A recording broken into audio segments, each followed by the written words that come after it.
Well, hello, everybody. This is Tim Green with Rattle Magazine. Welcome to Rattlecast number 132. Thanks so much for joining me. Before we begin, I should say that Rattle is a publication of the Rattle Foundation, a 501c3 nonprofit working to promote the practice of poetry.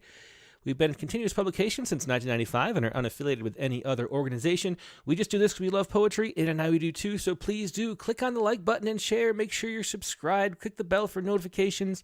Leave reviews on iTunes. Leave comments on Facebook. Everything is good. No matter what you can do to spread poetry around the internet is very much appreciated. Today's guest is Marjorie Saiser. We'll be with her in about 15 minutes. But before we do that, let's go to the Poetry Spawn poems. We had two this weekend. And let's call up the Saturday poet first. This is Mark Grinyer, who a lot of you will recognize if you're in the chat. Mark Grinyer is a regular contributor to the Critique of the Week, and it's cool to have him. Let me see. I'm doing something wrong here. There we go. Let's call up Mark.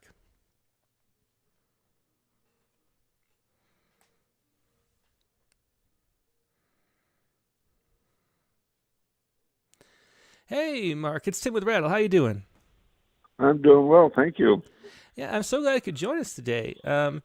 So it's great. I was just saying, it's great to publish poets who are regular contributors who participate on our live streams. And so it was cool to have this poem of yours, Winter Olympic Games, that we published yesterday. Do you want to explain a little bit about what inspired the poem? Oh well, I'm a longtime lover of the Olympic Games, and I was watching the opening ceremonies and whatnot, and it just part of there was Putin and G up there in the stands waving their hands as the crowds of athletes came in, and they brought out a Uyghur girl, G did, to participate in the ceremonies to show their whatever. I'm not sure what they're trying to show. Anyway, it struck me as very ironic because as a one-time athlete myself, I know how much work these athletes put into becoming Olympic athletes and how hard and how important it is in their lives. And it just that contrast just didn't seem right to me. So I thought, well, I'll just write a poem about it. And it's Villanelle. Yeah, I watched a little bit of the games. Not much. I usually watch more, and it felt like that feeling that you have. I don't know. I mean, usually I don't pick the poems based on what I can relate to and how I feel, but I felt the same way this time. We have a local, we live in a ski resort town, so we have a local athlete who's actually in the Olympics, and so we watched her, and she didn't get the medal, but she came close or whatever. And so we watched some of that, and it just felt so, I don't know, like soulless or something. There was something, I don't know, it's not like it used to be, and I don't know if that's just because I'm older or if the games have lost their magic or something. I'm not sure, but it felt like you were putting a finger on it. Why did you choose to write it as a villanelle? Well, that's just happened to be. I was given I'm doing a workshop just to keep in practice, and the assignment was to write a villanelle, so I wrote a villanelle. Well, there you go. Well, it worked great. It's the very first one I ever wrote. So very cool. Well, why don't you go ahead and read it? The Winter Olympic Games. Okay. They're mounting yet another impressive show for these Chinese Winter Olympic Games, when cold and false as icy man-made snow. These Winter Games has always hyped the glow of athletes who sacrifice much to make their names, the brightest triumphs of this most impressive show. But those who watch the session surely know these games are made to achieve political aims, as cold and false as icy man-made snow.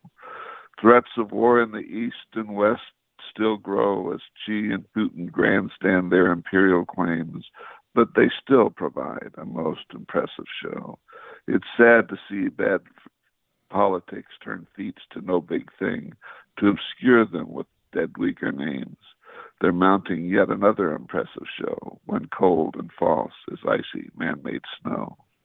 Yeah, excellent, Villanelle. Thanks so much for sharing that, Mark, and for joining us today. Okay, thank you. Thank you for printing it. Yeah, my pleasure. Take care. Bye. There's Mark Grinyer with Winter Olympic Games, yesterday's poem on Rattle. And now let's call up Wendy Videlock, who had today's poem. And Wendy's been a guest on the Rattlecast before. We're going to call her on the phone this time, though.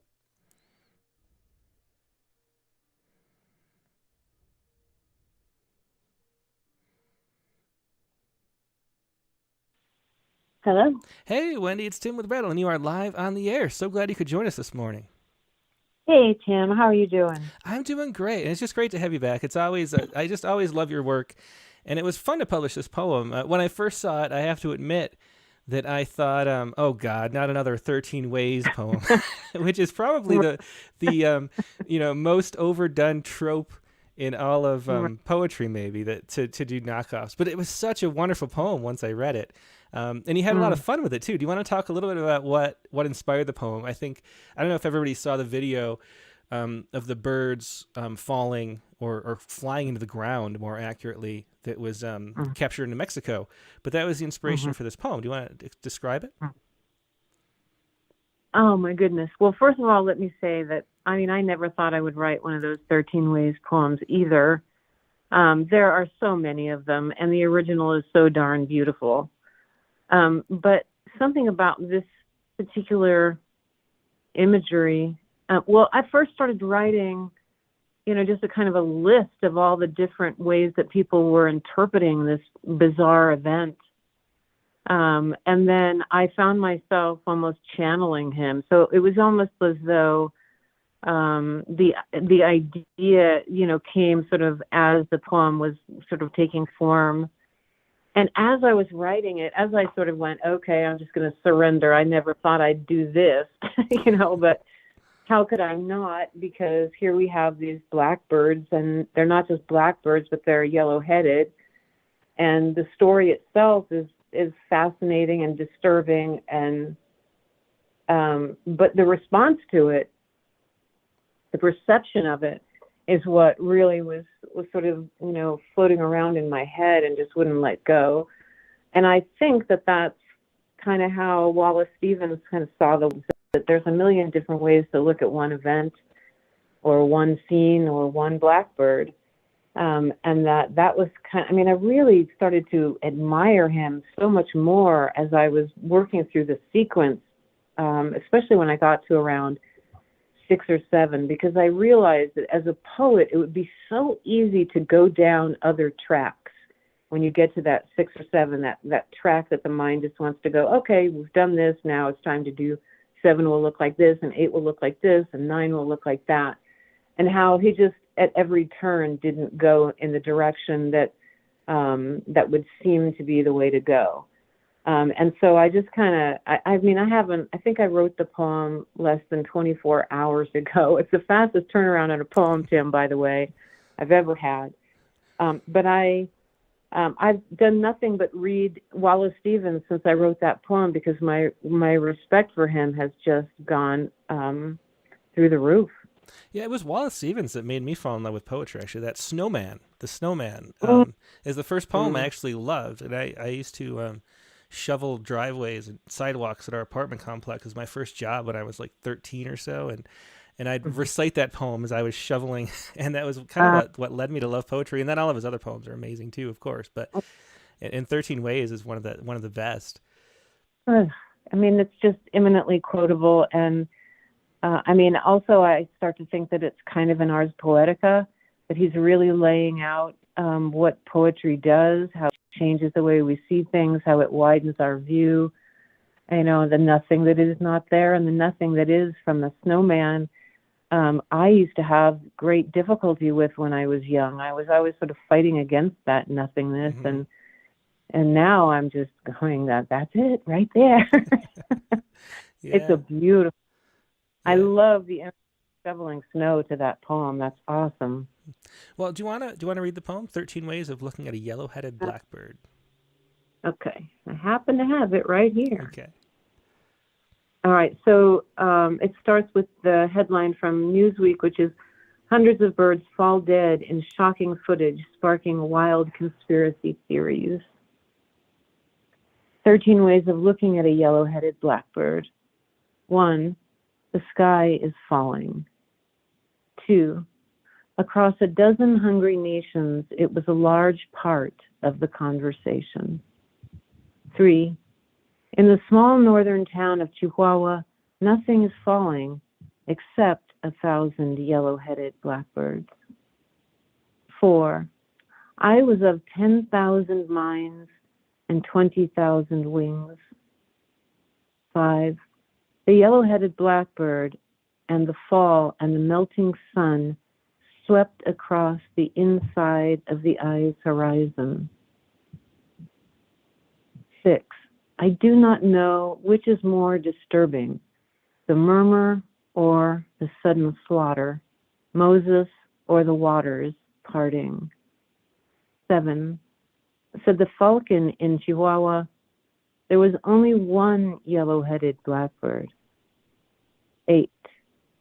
Said the sweeper of the street in Chihuahua, there were 50,000 yellow-headed blackbirds.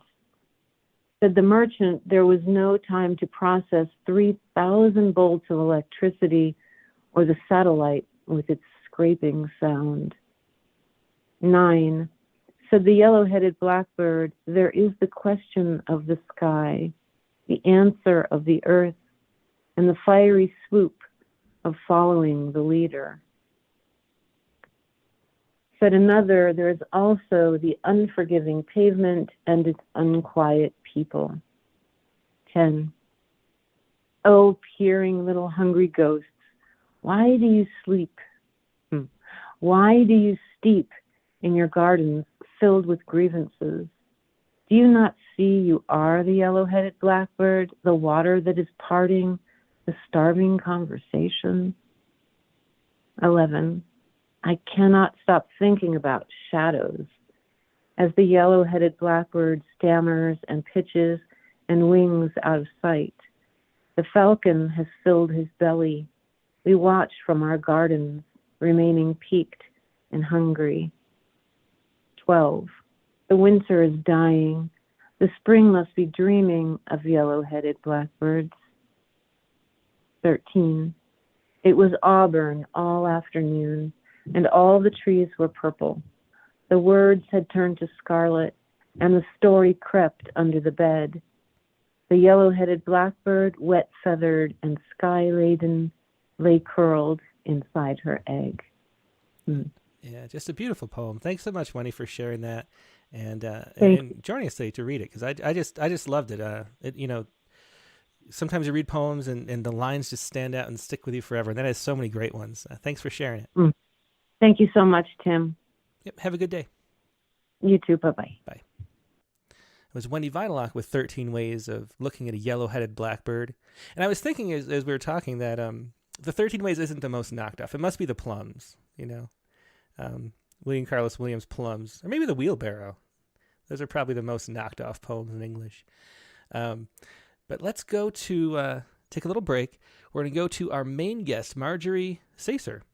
So we will be going to put up some music, and we will be right back.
And we're back. Thanks for your patience. Today's guest is Marjorie Saiser. She's the author of 6 books of poetry and co-editor of 2 anthologies. Her work's been published in American Life and Poetry, Nimrod, Rattle All the Time, Poetry Magazine, RHINO, Chattahoochee Review, Poetry East, Poet Lore, and other journals. She's received the WILLA Award and nominations for the Pushcart Prize. Marjorie is the author of 10 books of poetry, including the latest book of new and selected, The Track the Whales Make. And here she is, Marjorie Saiser. Hey, Marjorie, how you doing? Yeah, I'm doing great. It's great to see you. I remember when you came to our poetry reading here in Los Angeles maybe 4 years ago or so. So it's really cool to see you again. I'm so glad we can do these live streams so we get to talk to everybody and see everybody as new books come out. And you've got a new and selected out. I'll put it on screen here. The track The Whales Make. So congratulations on that, first of all. So what was it like putting together a new and selected?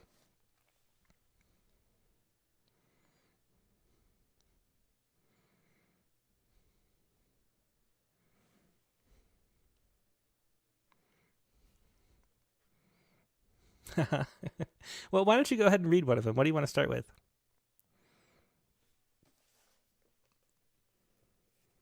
Okay.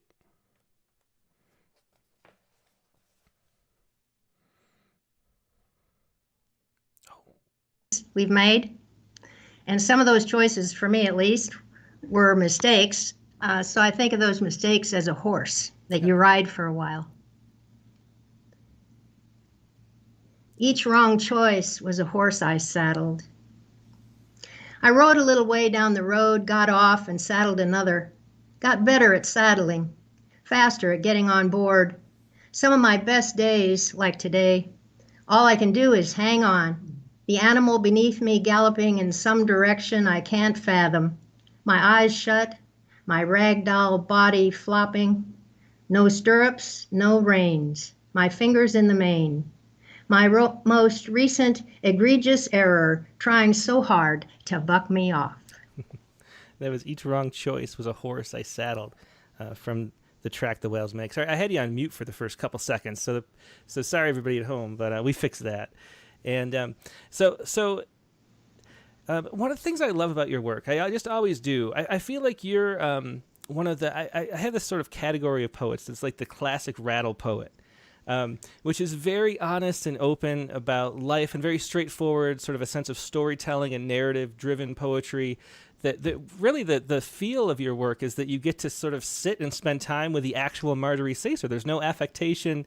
There's no, there's no like stances. It's just you, very honest and authentic and real, which is what I love about your work. And I think that's what Ted Kooser says in the great introduction that he wrote for the book too.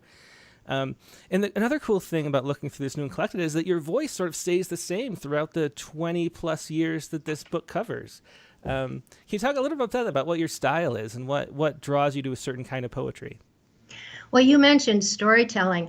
We had a cafe, my folks had a cafe, and we had our bedrooms in the back. So I sort of lived in a cafe, and there's a lot of storytelling that goes on over pie and coffee. And some, I'm sure, some good lying too. So I've always liked storytelling. My mother was a storyteller.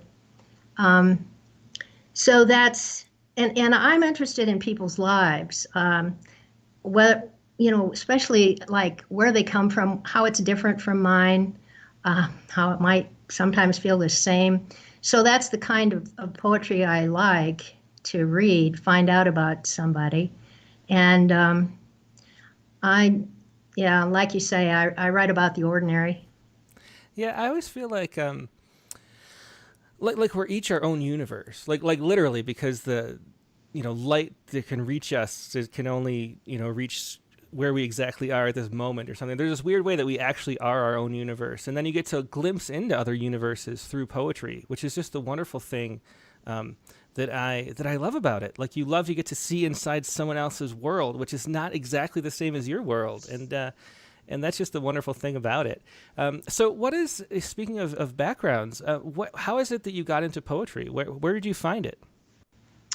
Well, Nebraska Wesleyan University, William Clefcorn helped a lot of people so much by encouraging a lot of people to write. And I think one of his gifts was to see what maybe your poem was trying to do. He wasn't trying to clone his own poetry, but what your poem might be trying to do, and maybe steer you towards, why don't you read Marge Piercy, or why don't you read so-and-so, and see how they're doing what you're trying to do. And you're going, I didn't even know what I was trying to do. So that, And I remember I was at the University of Nebraska, and a poet there, Greg Kuzma, was reading on stage. I went to his reading, and he was reading about his wife eating a peach. And I thought, wow, this is poetry. You can write about somebody eating a peach. And years later, I told him about that, and he couldn't remember the poem. I said, what poem is that? What book is that? He couldn't remember it. Oh, wow. Do you want to read another poem? Do you want to read, I don't know, what do you want to read next? Oh, how about 50? When life seems a to-do list. And you can put me on mute again if you... No, I won't. When life seems a to-do list. When the squares of the week fill with musts and shoulds. When I swim in the heaviness of it, the headlines, the fear and hate. Then, with luck, with something like a slice of moon will arrive clean as a bone. And beside it, on that dark slate, a star will lodge near the cusp. And with luck, I will have you to see it with, the two of us, fools, stepping out the back door in our pajamas. Is that Venus? I think so. Let's call it Venus, cuddling up to the moon. And there are stars farther away, sending out rays that will not reach us in our lifetimes. But we are choosing, before the chaos starts up again, to stand in this particular light. And that was When Life Seems a To-Do List from the new the track the Whales make. And since I had you on mute, let's talk again about putting together a new and selected book. Like, how do you decide when it's time for a new and selected? And you mentioned that you had friends who helped you choose the poems. But how does that go about? Like, what is the process of putting a book like this together? And just how do you know what you want to save and what you don't? Oh, wow. I don't know. And I think part of what helps, at least helped me, was readings, because over the course of time from these other books, you're reading poems. And you get to know, I think, what you like to read, and maybe people give you feedback on poems. And that's very helpful. So, yeah, and I think it's kind of confusing about what book this is. For some reason, like on my website, which needs to be updated very, very seriously, I don't know how many books it says, but this is my 8th book. Mm-hmm. And I have 3 chapbooks, and then I helped co-edit a couple of anthologies. So that's reading a lot of poems, not as many as you read. I don't know how you do it. I don't know how you read so many poems, keep track of stuff. But anyway, to put together a new and selected is, I worked on it after Ted asked me, said, would you like to do this? I said, yeah. So I worked on it, and then I left it for a while and came back, a month. And then I came back and, started again. It's sort of like deciding what you're going to read at a reading. You go by instinct, but you don't really know. Mm-hmm. Yeah, I didn't even notice that that this is I'll put it on the screen here. This is a Ted Kooser imprint, Ted Kooser Contemporary Poetry. I didn't realize that, at the University of Nebraska. How long has he been doing that? Couple of years. I don't know. Well, it's really cool to have this book. And can you talk about the title? Like, why did you pick The Tracks the Whales Make is the title? I guess I picked that because I like that poem. It's one I know by heart. I'm so nervous I couldn't do it right this minute, but and it's about love and about wanting to keep from losing love. Mm-hmm. And so that seems like kind of a theme that I'm interested in. So and then it's an image, that big ring on the top of the ocean when a whale dives. So that appealed to me. Do you want to read that poem? Okay, let's see. That is 67. Okay.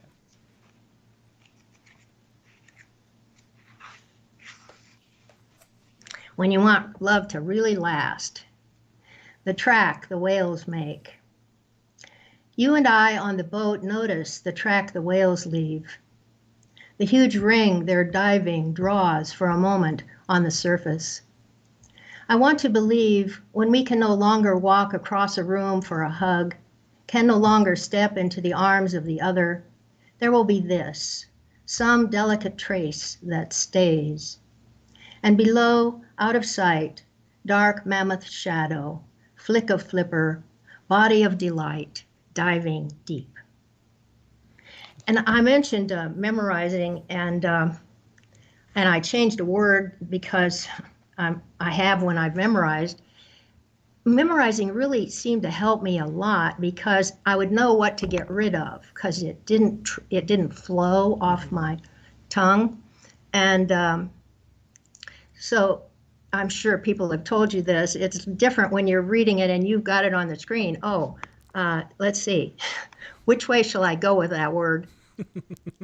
You keep revising. I love revising. Yeah, well, people might have even noticed when Wendy Videlock read her poem earlier to start out the show. She changed a few lines just in the 12 hours since she submitted it. So, and then there's that famous story of, I can't remember who would go through the bookstores and add commas in certain places every time he found his book. I can't remember who that was, but yeah, for sure they all end up there. For me though, because I memorize, it sort of eventually fixes the poems into place, because there's a way. That there's a way that the poem just is, like it is its own object once you commit it to memory, which I just always do in the process of writing by accident, it seems to me. Is that how it works for you? Because you go over and over it, don't you? Yeah. Mm-hmm. Yeah. You just read it so many times, you know it. You memorize too. Wow, this is incredible. I don't know how you, I don't know how you do it. Well, I don't memorize other people's poems, but just when I'm reading my own, you read it over, and I read it, not necessarily out loud but in my head, sub-vocalizing, so I'm hearing my own voice at the pace I would read it, and that just sort of it's like a song that gets ingrained in you. And then if someone sings, if Bob Dylan sings the wrong verse, you're like, hey, you skipped a verse, So there's always that. So Eric Campbell is here. He says, Marjorie is one of the best Nebraska poets in that her work, well grounded in place, is never limited by it.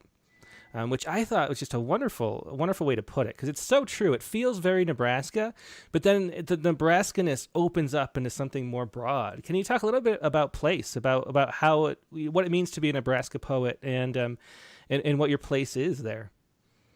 Well, Eric, thank you for that. Wow. Thank you so much. Right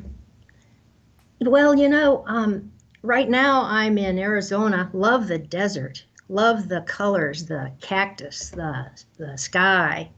And it's great to rock back and forth between the desert and the grasslands in Nebraska. Well, and I think one thing about the grasslands is that open feeling and that sky.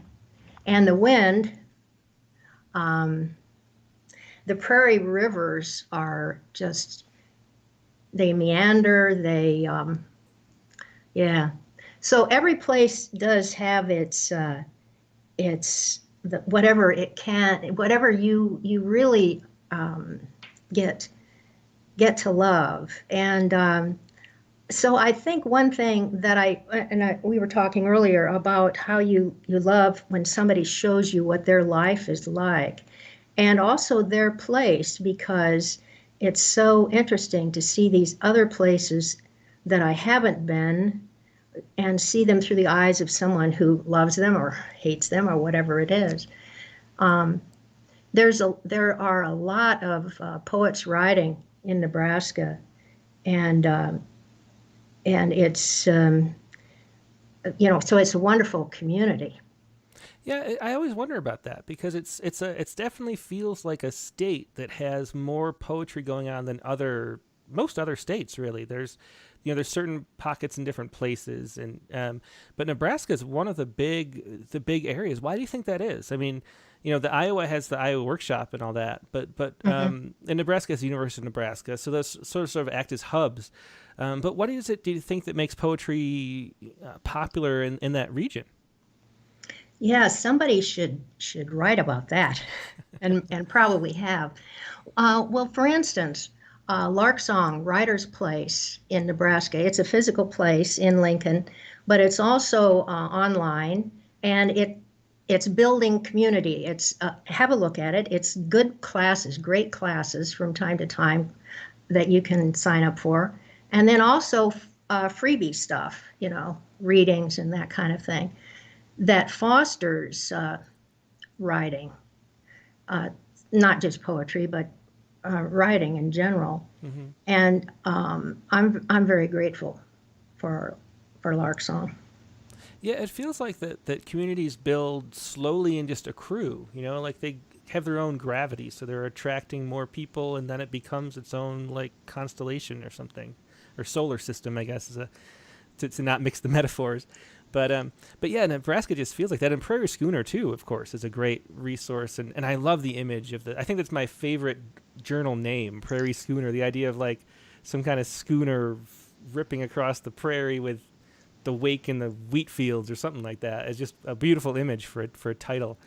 Let's see. So if anybody has any questions for Marjorie, I'll pass them along. So leave them in the chat windows, either on Facebook or YouTube. And I have one question here from Cindy, which we'll get to in a second. But let's hear another poem first. Okay, and it's what you do with Rattle, like the people on today and other times. It's a feeling of community that somebody wants me to keep going. 60. Okay. And here's another image for you before I forget this, not about the poem, but I belong to a group, a critique group. We call ourselves the Prairie Trout. So think of those trout swimming through that tall prairie grass. Oh, that's wonderful too, yeah. Okay, page 60, about that smart, thinly veiled stuff.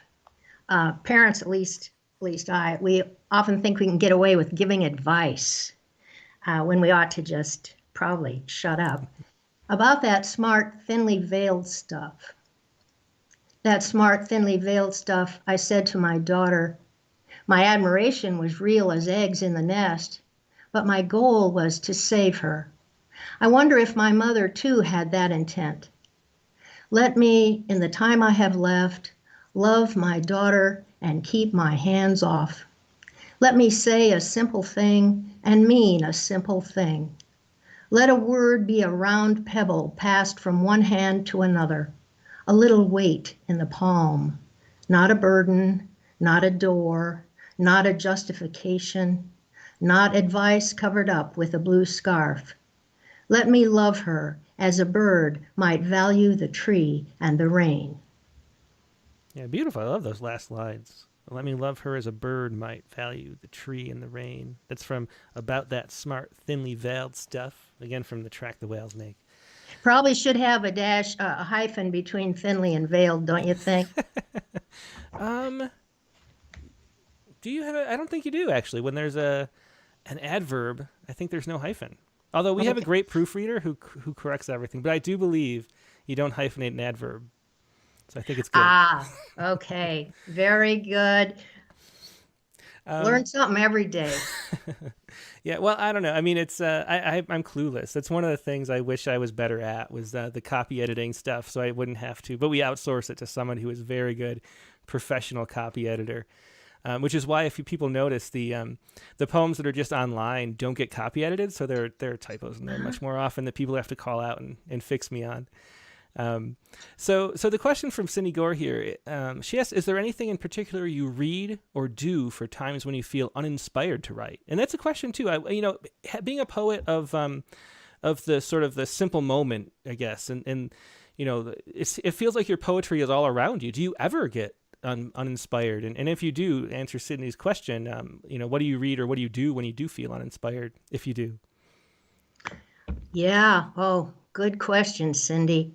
And we're always, aren't we, looking for a way to fix that or whatever, because it does go up and down. And last week I started writing every day. Well, I write every day, but a lot of times it's journal, and that's good. But it's junk, and that's good. You have to get rid of that, get that out of the top of the bottle, so to speak. But then last week, I'd write same time in the morning. Mornings are good for me, and I would, I would get something. I'd get a lump of clay that I could shape into a poem, and that felt so good because it had been kind of a dry spell. When you're, I don't know, you get into what I call po biz, and you like it, but it might take, at least for me, it does sometimes take me away from writing the poems. But then another thing that takes me away from writing the poem is I have this blank sheet. I start out on a sheet of paper, and then I have to get it onto the screen right away and type it up and work with it. But you have this idea, I have to write a poem. And that will sometimes keep you, I think, or it keeps me from writing, getting started. My process involves what I call an on-ramp. I have to have an on-ramp, but that doesn't belong in the poem later. That's not the interstate, that's the on-ramp, and it falls away later. It was necessary, but it's not necessary to the poem. Well, I think what helps me, and I've heard other people say, is to find the time of day that works for you, late at night, whatever, and show up there as often as you can. And then you'll sometimes snag something and sometimes not, but at least you're there. The muse then says, look at this person sitting there again today. I'll give him something. So what is your process like once the muse gives you something? How do you, I love that metaphor of the on-ramp, because I feel it too. I always think of it as like a kite. Like, you have to wait for a gust of wind and you're kind of running, and then sometimes it takes off and then it flops right to the ground. And then sometimes it takes off and it soars. And once it soars, you're like running with it or something. So what is that process like? To me, it has to do with the sound. Like, I think I have to find the sound of the language that I'm using, or the voice that the poem wants or something, and then the poem can talk. Is it like that for you? Is that what you mean by the on-ramp? Oh, yeah, that is so good. That's perfect. Yeah. And so you can tell, you can't make it happen. It's not a faucet. It's a kite. But you can stop it by,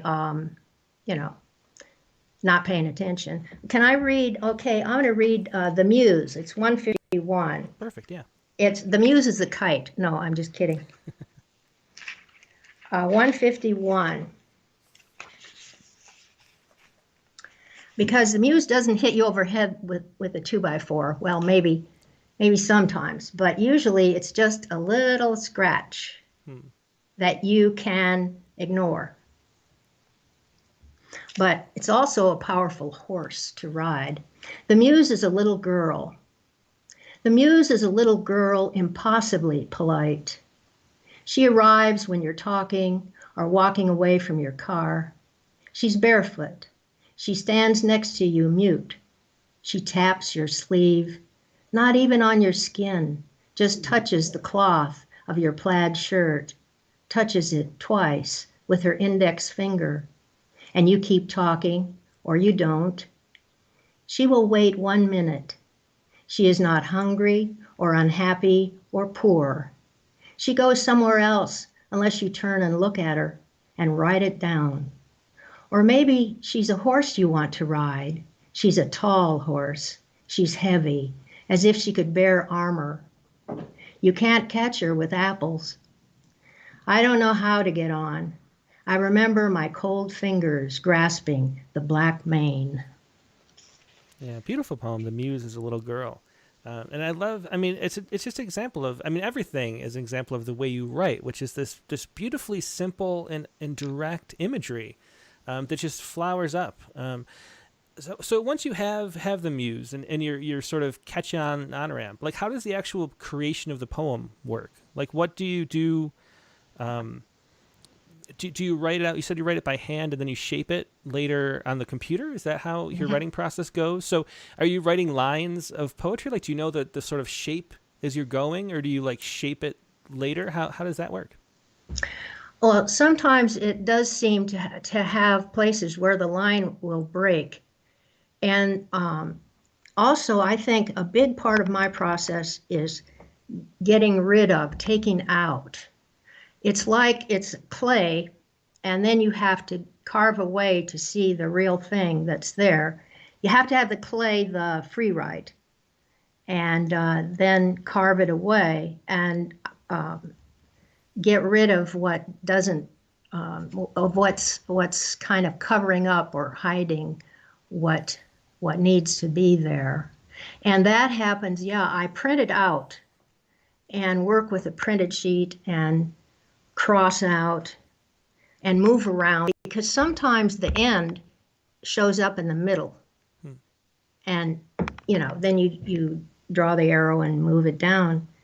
And you get rid of a lot of stuff at the beginning. Dick Westheimer mentioned the ending of that poem. He said, I love the open-ended ending, so trusting. And that was, I don't know how to get on. I remember my cold fingers grasping the black mane. So in that poem in particular, how did you know that was the ending? Was that in the middle, like you just mentioned, or did you write to that point and realize? How did that happen, if you remember? I don't remember. Mm-hmm. Oh.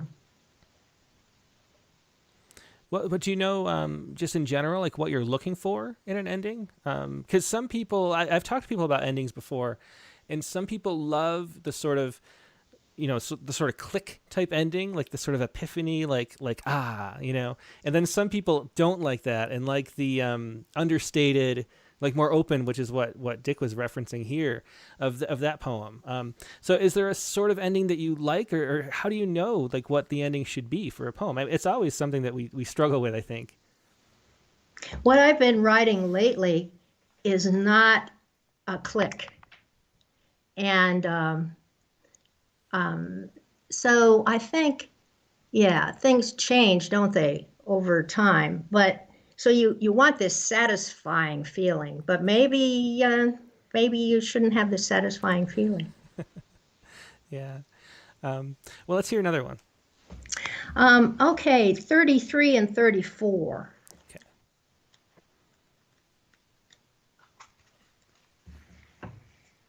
Okay. All of us, or many of us, have a teacher, somebody who made a difference in our lives. And it could be a teacher, or it could be an uncle, grandmother, someone who believed that you were worth something. And this is called, To the Author I'm Reading at Night. Because of the way words sound in the room when I am sitting up in bed reading, I read aloud your tribute to your teacher, how she saved you. And knowing that someone somehow saved her, and someone saved her, and so on up the ladder. Not tribute exactly, more than that. And my voice takes a timbre, a quality from solitude. I feel I could understand my mother, how she loved in a crooked, sparkly, foolish, deep way. And I have that in me too. My time in the cone of light. My dog on the end of the bed licking his paw and knowing nothing, like me, of hate circling the planet.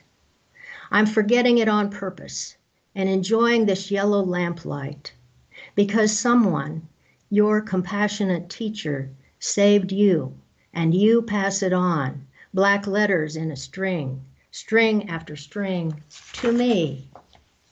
Someone alone in a chamber, noise of traffic outside the walls, nothing but night in the window, someone you don't know, reaching for the rope of that connection. And that was To the Author I'm Reading at Night. And can you talk a little bit about teaching? Because you have taught for a long time. Did you teach creative writing? I did. I taught creative writing to kids. Oh, really? And once in a while, I would be invited to come into somebody's class at the university or at Nebraska Wesleyan. And so that was fun too.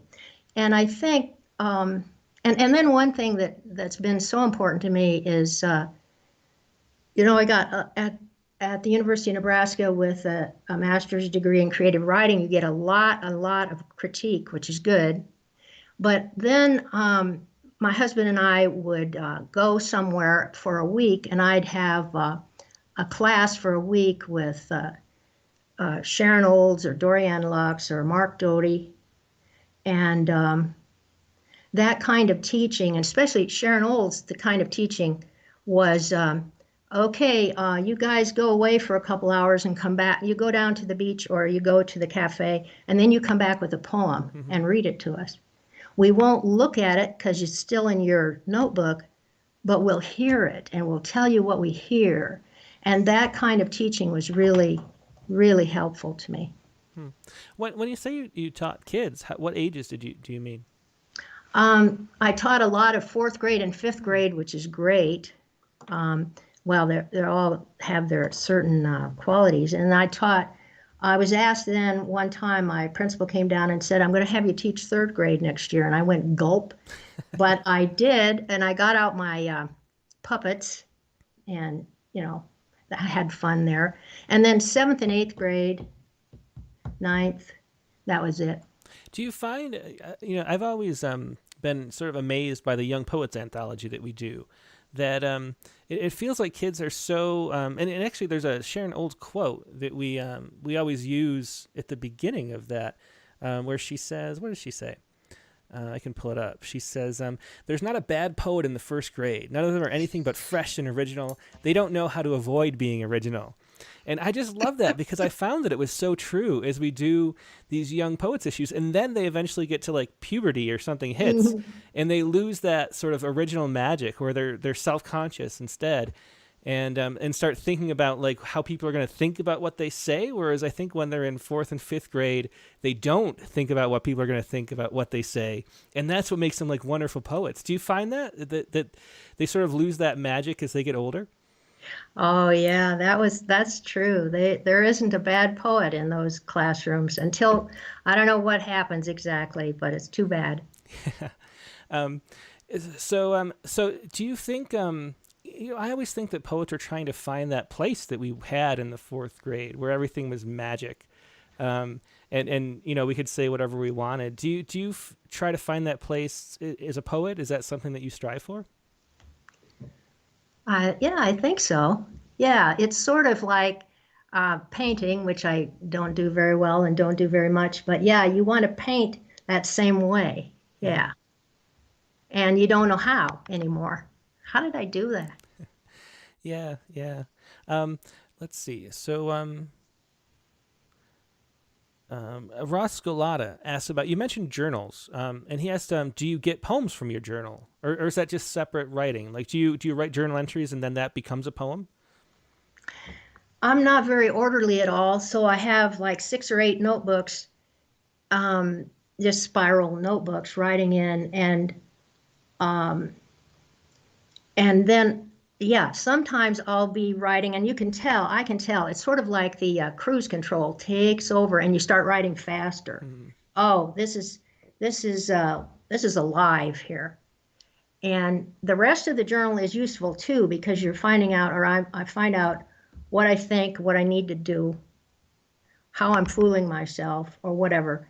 But then sometimes there'll be a poem that happens in that mishmash.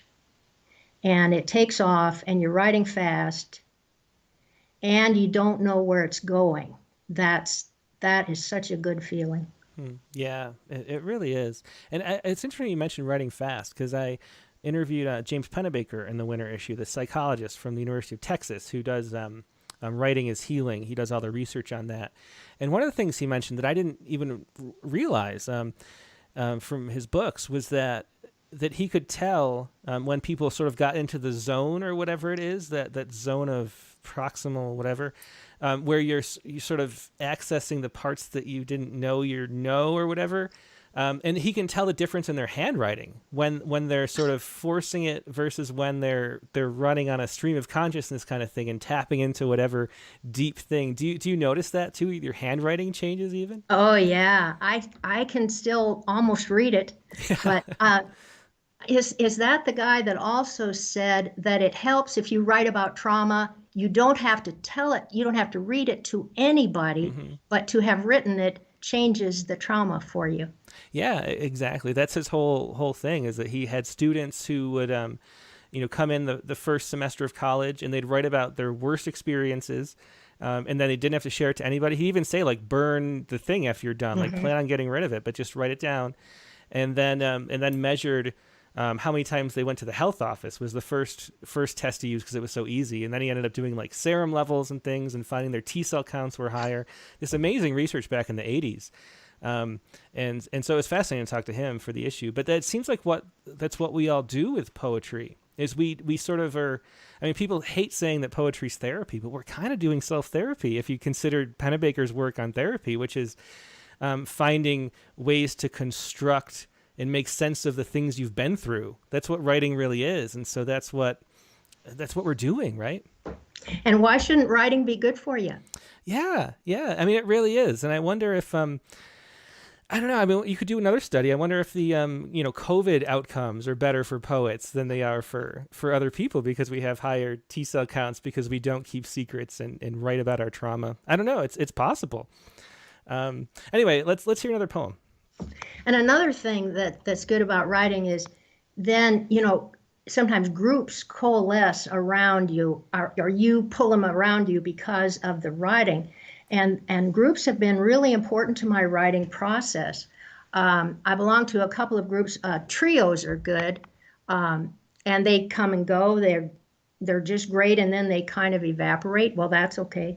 But, because you take turns. Okay, it's my turn. Here's a poem I came across this week, and I'll read it to you. And then your assignment it's what you do. You said the assignment this week was to write about an ancestor.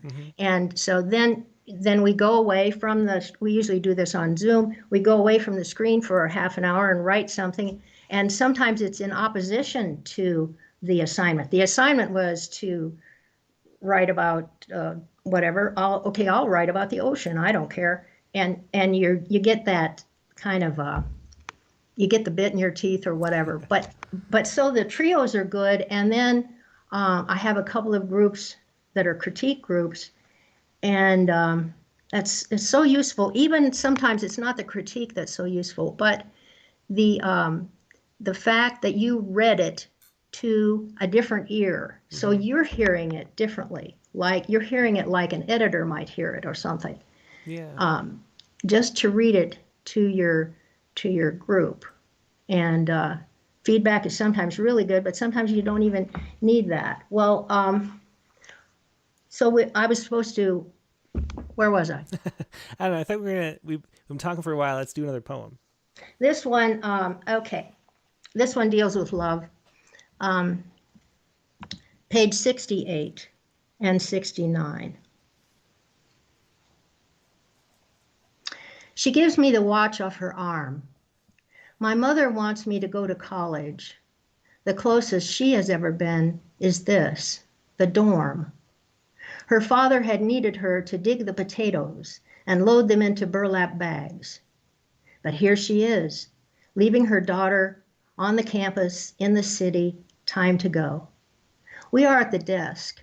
The clerk is wide-eyed when my mother asks her if she will take an out-of-town check, if the need arises, if something comes up.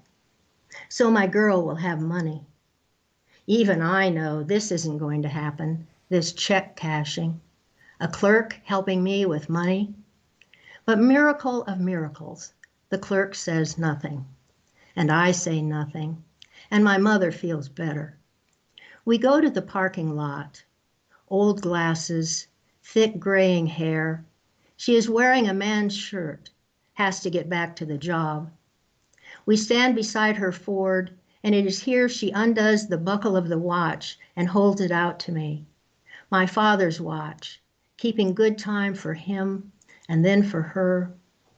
She says she knows I will need a watch to get to class. We hug, and she gets in, starts the car, eases into traffic. No wave.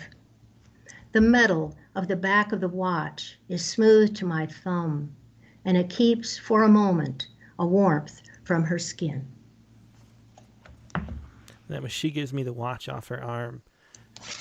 And one of the things I didn't think about your work until I read mostly the blurbs on the back, how much your poems are about love.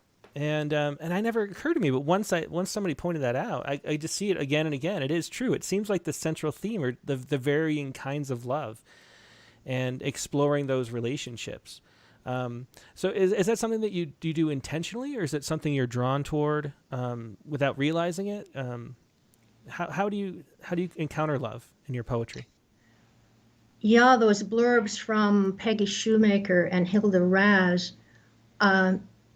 two people who really encouraged me, and that feeling of somebody believes in you, go ahead and keep going.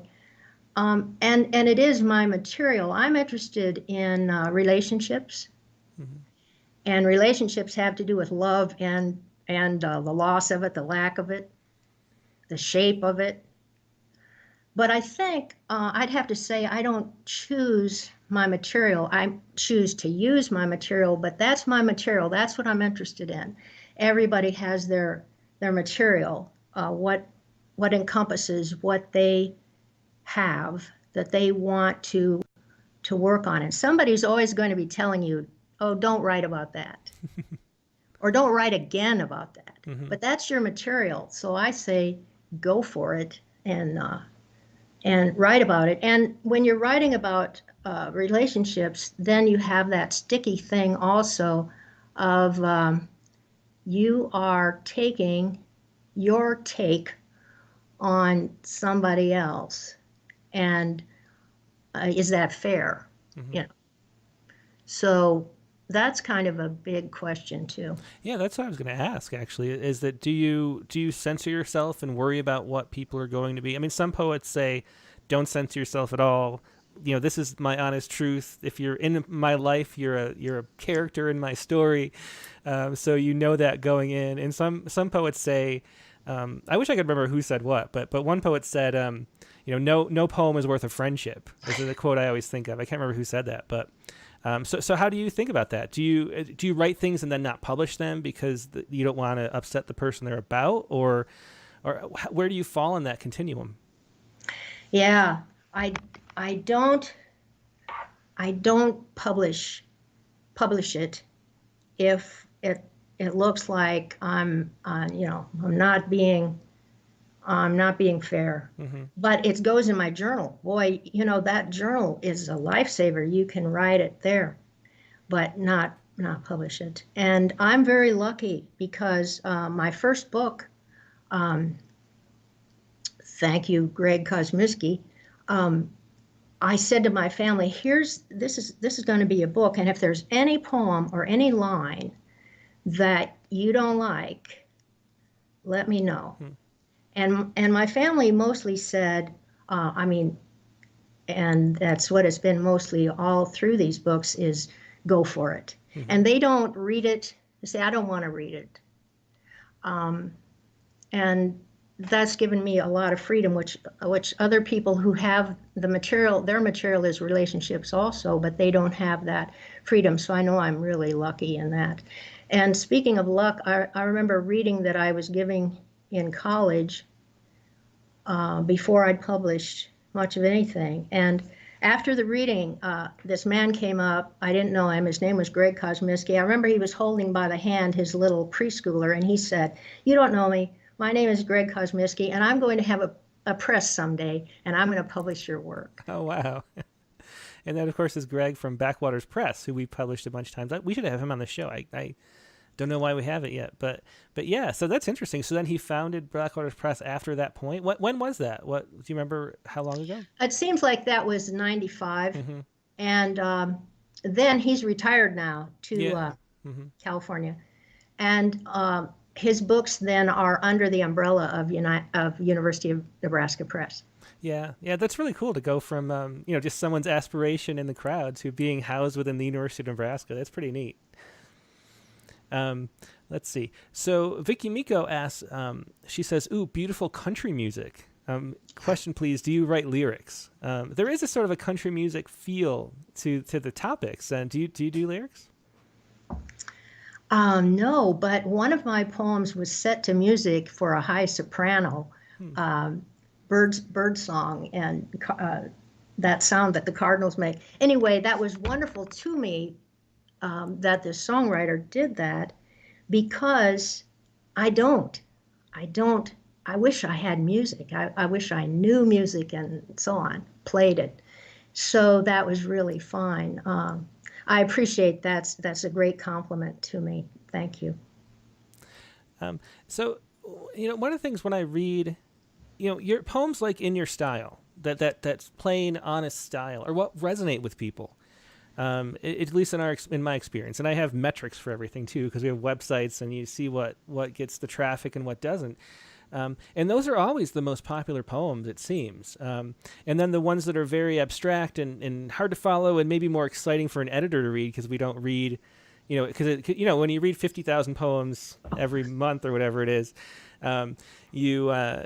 anything that's like strange stands out. I think that's something that editors, a sort of a problem we have, is that, and then so it's good to have somebody else to sort of keep us grounded a little bit. But readers of poetry really respond to sort of narrative and things that are comprehensible. I mean, to put it in a way. Why do you think that people stray from that style when people love it and it's good for your own health, like we've talked about? Why do you think people write in other styles than that when what's most popular is like a Billy Collins style, for example? I don't know. Let's see. So we have maybe time for two more poems. Let's do one poem, another question, in between, and then a last poem. So 2 poems left. Okay. 73, 74. Okay.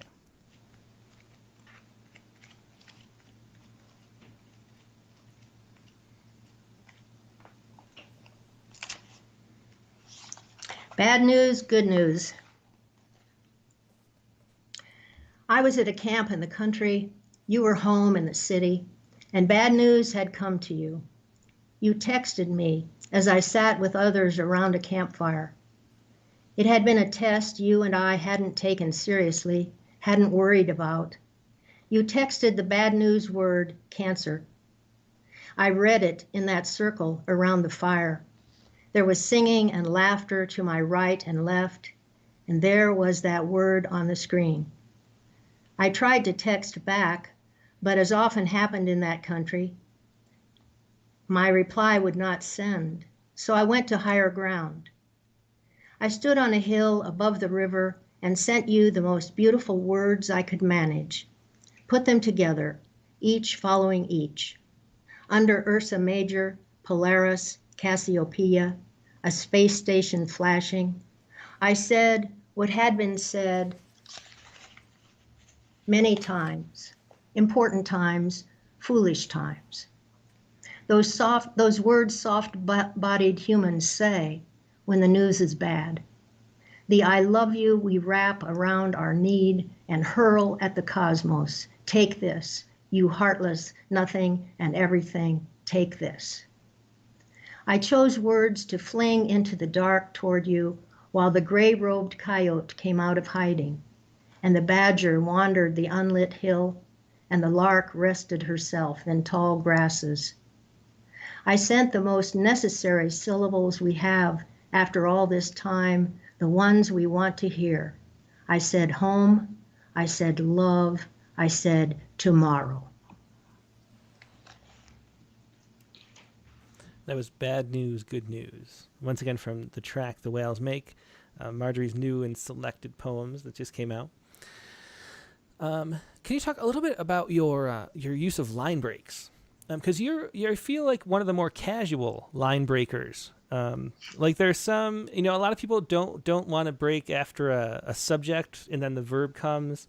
You even have a few times where you have the break after an article, which is like one of those things that people say, no, you can't do that. So, so why do you think you can't? Like, who gives you the right to break after an article? Isn't it a good feeling when you get to do that? Yeah. I call that word, the first word in the next line. Mm-hmm. I call that the saddle for some reason. Interesting. I don't know. And I like that word to sometimes be a surprise. Like maybe it was a surprise to me when it showed up. I like that word to sit there because maybe sometimes it has weight to it or not.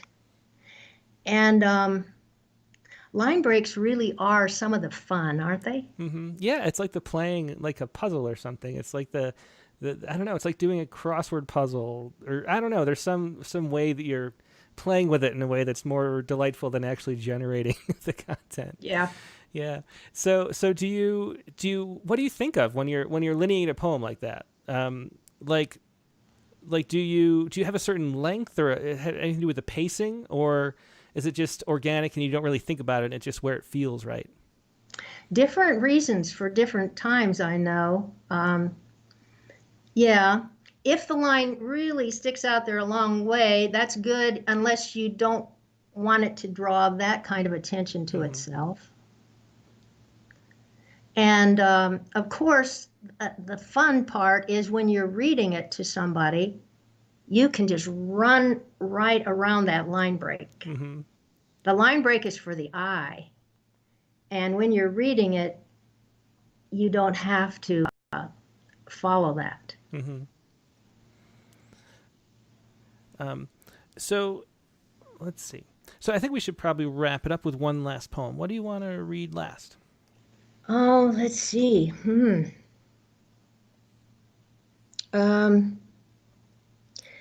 Here's a poem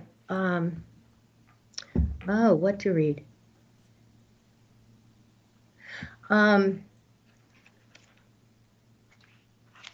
You're no help, Sam.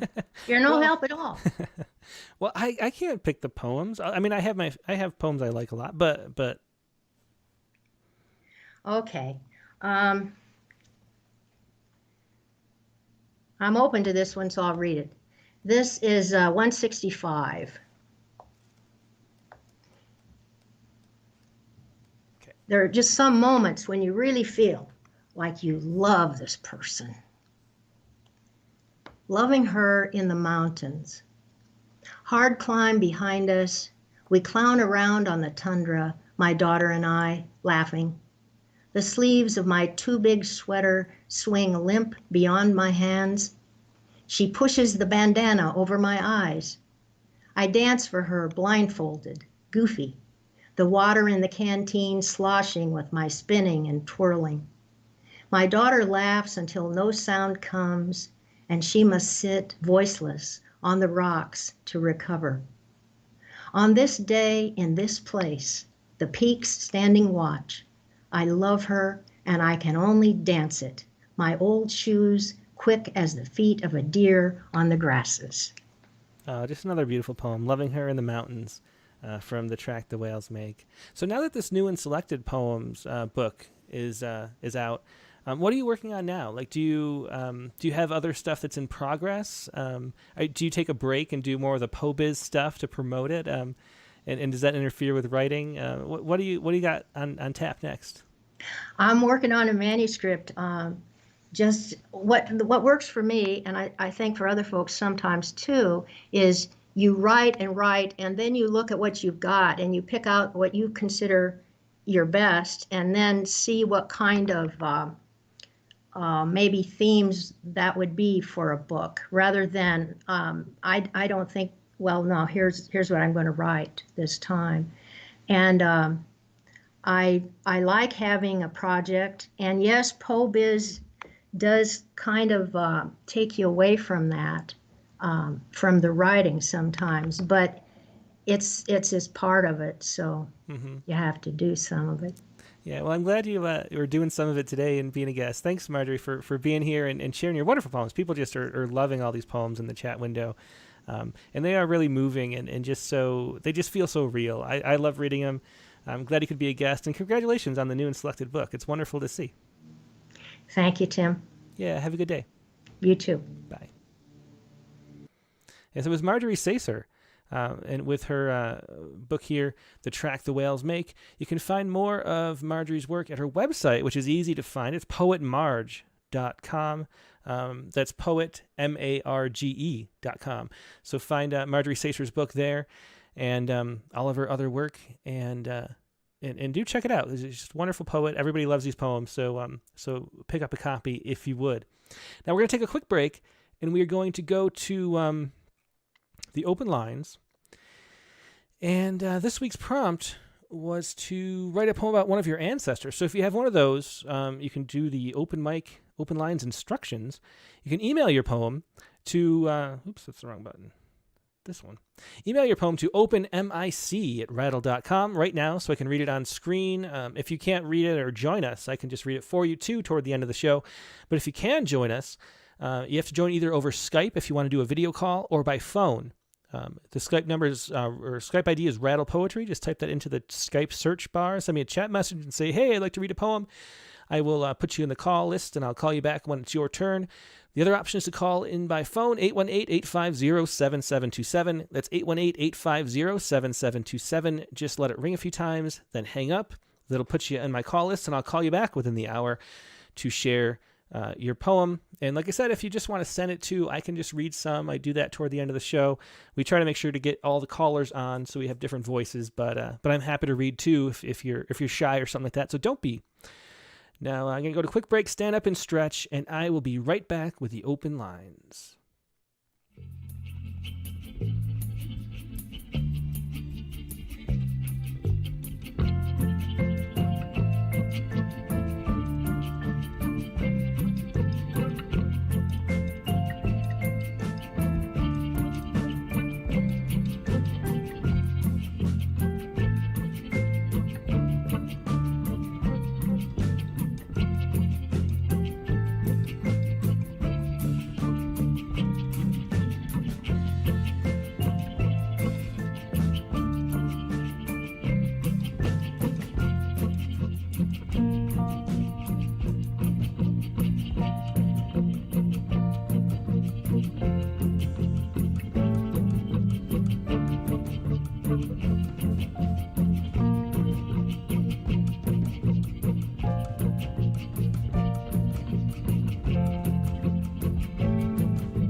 And we're back. Thanks for letting me stand up and stretch.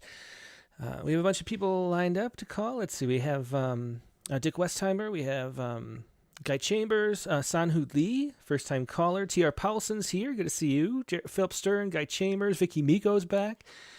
For a first-time caller like Shanhu, I should also let you know that you have to, two things. I'm calling from the future, so you have to mute your stream that you're watching now. Like X out of whatever you're watching this, either Facebook or YouTube when I call, and just talk to me through the phone or Skype, because otherwise there's a delay and it gets confusing.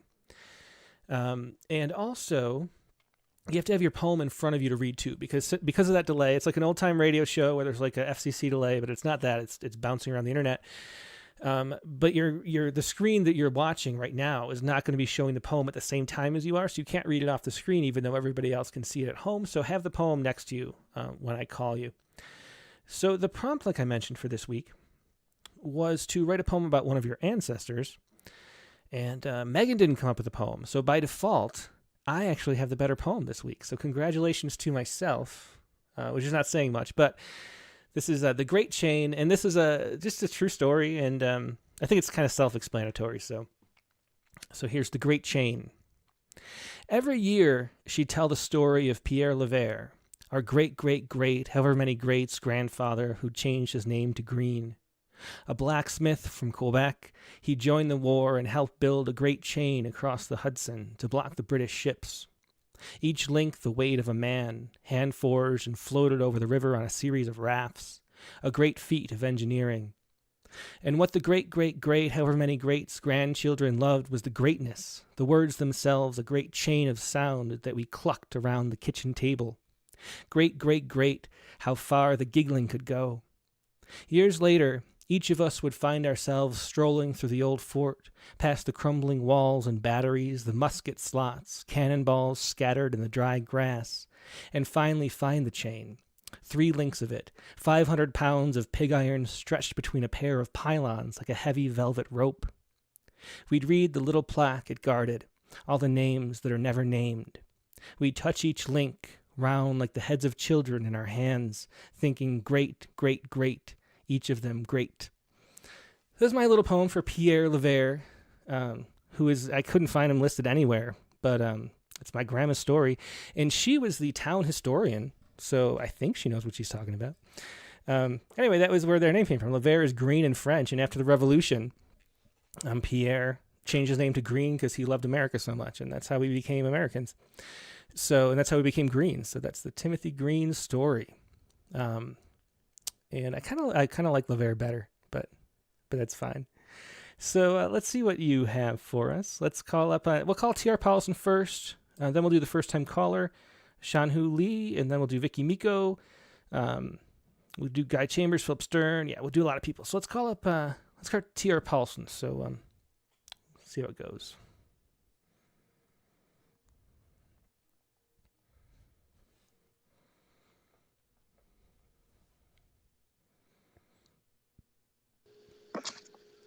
Hey, TR, how you doing today?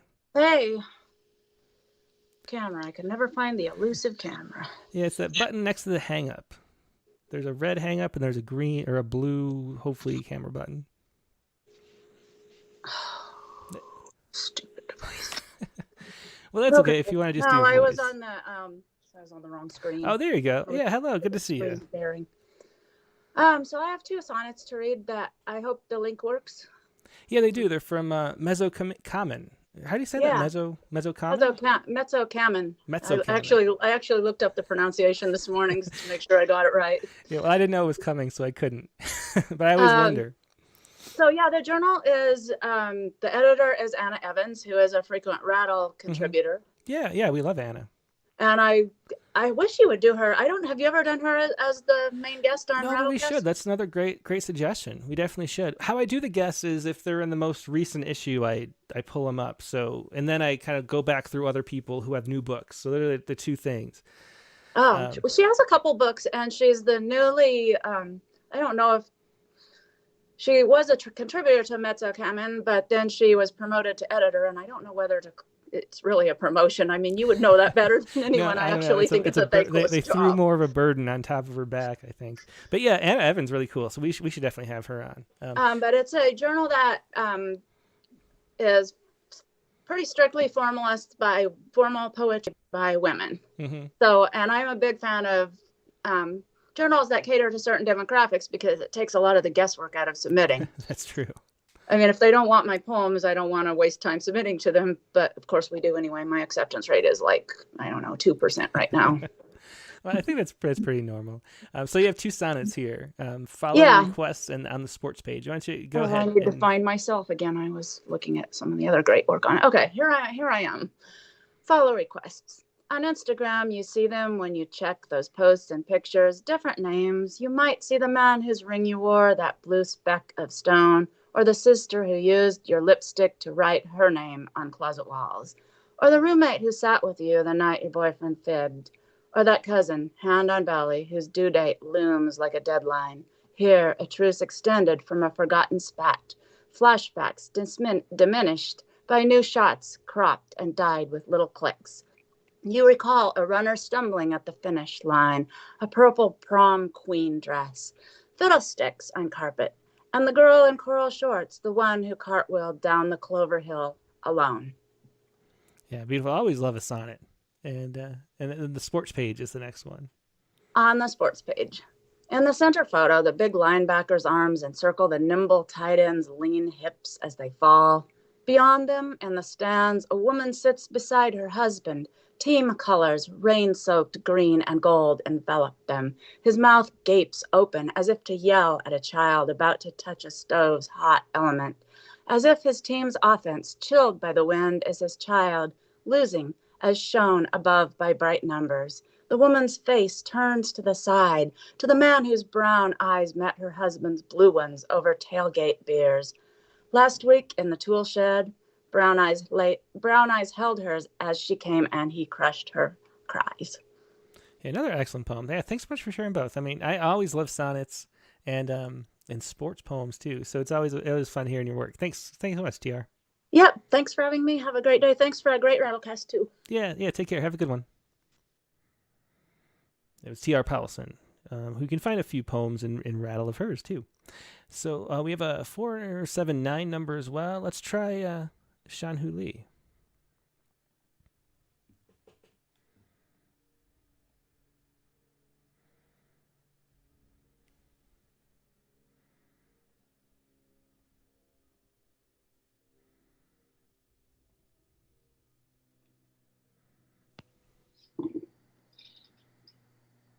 Hello? Hey, Shanhu. Yeah, thanks so much for joining me. How are you doing today?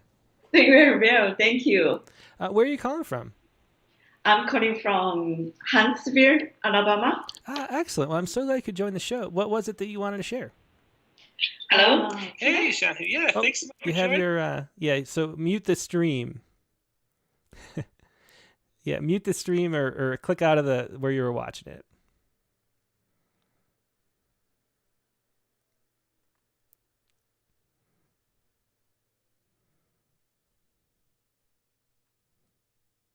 Okay, I think that's better. Or click out of where you were watching. Yes, you got to mute the stream that you're watching.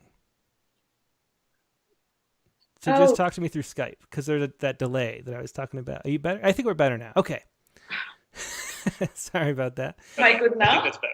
Oh, nope, it's not. So you have to X out of the window that you're watching. Yeah. I think you're good now. Okay, I think we're good now. Okay. Yeah, so it's because there's a delay because the stream, the video comes in to my computer, gets processed and mixed, then goes to a bouncy server, and then it goes to all the YouTubes and stuff. And so it's not lined up right. But anyway, so what was it that you wanted to share? I want to share 2 poems today. And the first one is the prompt, the ancestors. Yeah, did you email it to me? I sent you in Skype. Oh, in Skype. Let me try to pull it up. Yeah. Okay. Chat. Oh, here we go. I see. Okay. Open. Okay. Just 1 second as it opens. There we go. Great. I see it. Okay. So you have Portrait of an Asian Woman, and then another poem, I believe. Here, yeah, let me download that one too. Okay, and the ancestor. So is there anything you want to say about the first one before you read it? Yeah, the ancestors is about how the ancestors will view the current climate and the global warming issues. Mm-hmm. And I just feel, sometimes I feel, strangely, I feel the ancestors always live with us. I mean, it's a very strange feeling when I hug my dog, for example. I feel like my ancestors are living within my dog, inside my dog. Oh, wow. And I'm Chinese, but I'm also Korean descendants.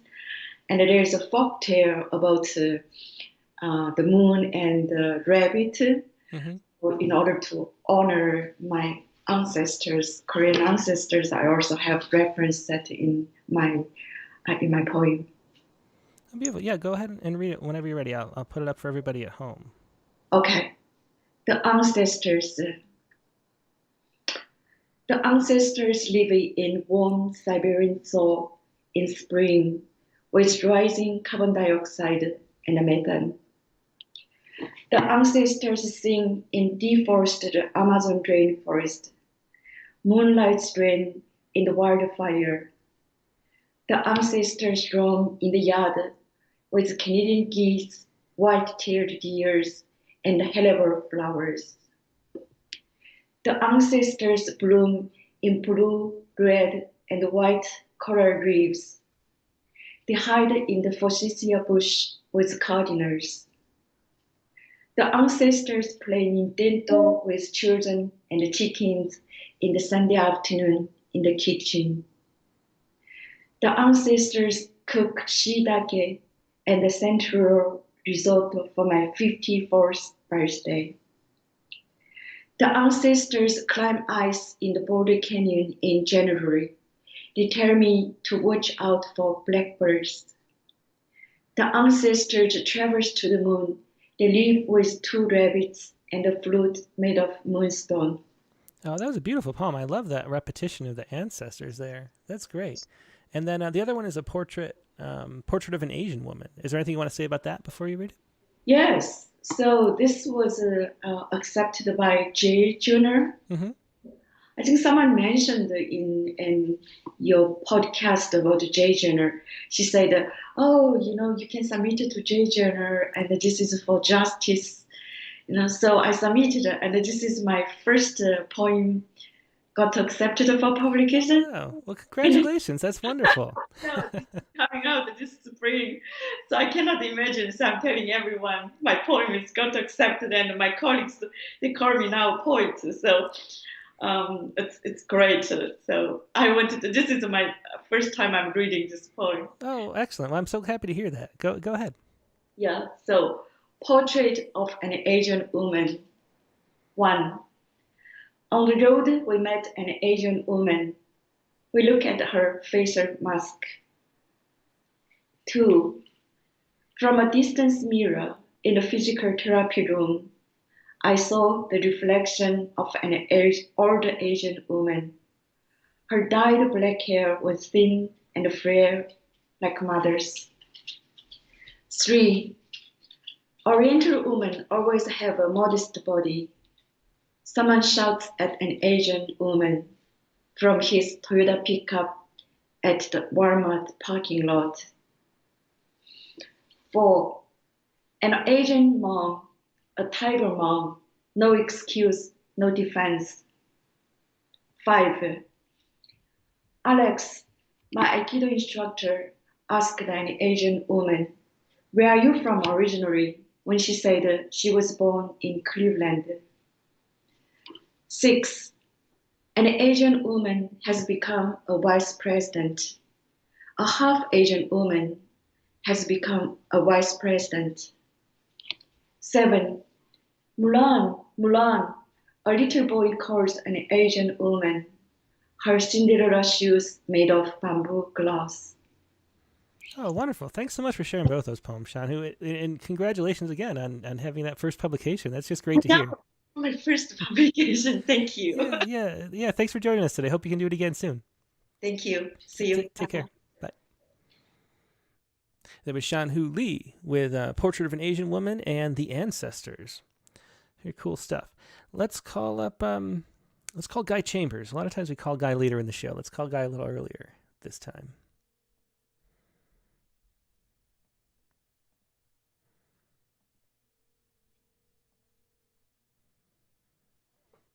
Hey, Guy, how you doing today? Not bad. How are you doing? I'm doing great. So what do you have to share with us? Oh, I got this one poem here. It was published in my book called Flying Kites in the Moonlight. And one thing I say with this poem here is, like, everybody, you always have traditions in your family, and it gets passed along and along and along. Sometimes it gets changes. So that's sort of about this here. And so I call this shoes. Okay, here it goes. Yeah, go ahead. Shoes. Walking onward through the green acres. Barefoot flowers. Headstones holding time. Find shoes beside a grave. Not strange, but new. Mysteriously. echoes suddenly inside. Shoes that walk many of trails, walked a different way. Size to my feet, I slip them on. Feel the mold to the sole. Refreshing. Listen to the laces as I tighten them up. Standing proud within them with the special gifts. But feel the closing of another. Life's a journey. Need something to walk with. Don't know where I'm going, but it feels right. Walking away. Walking as I. Walking that made me. Oh, excellent. Yeah, thanks, guy. I love that. Don't know where I'm going, but it feels right. Wonderful stuff. Yeah. Thanks for sharing that, guy. Yeah, it's great listening to the show here all the time. Listen to all different people, how they come up with different ideas with the poems and the different styles. I do a lot of reading across different countries and that, and I still see it's just unbelievable what everybody comes up with something different. It is amazing. That's what keeps me here for 20 years or so. Yeah, get going there. Yeah. Yeah. Okay, then. Yeah, take care, guy. Always a pleasure talking to you. Yeah, talk to you. Bye. Bye. Okay, let's call up this first-time caller, a 479 number.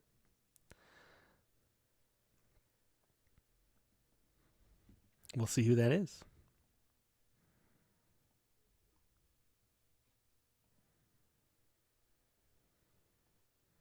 Hopefully.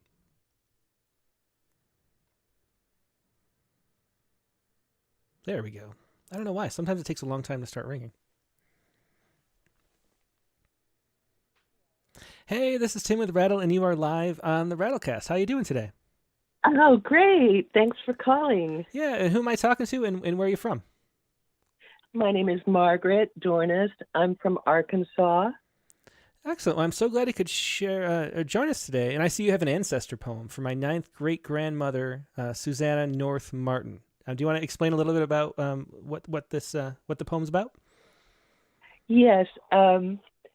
Well, I discovered doing some genealogy that I had a 9th great-grandmother, Susanna North Martin, who was one of the last group of witches who was hanged in Salem. Oh, wow. Wow, that's something amazing to find. Yeah.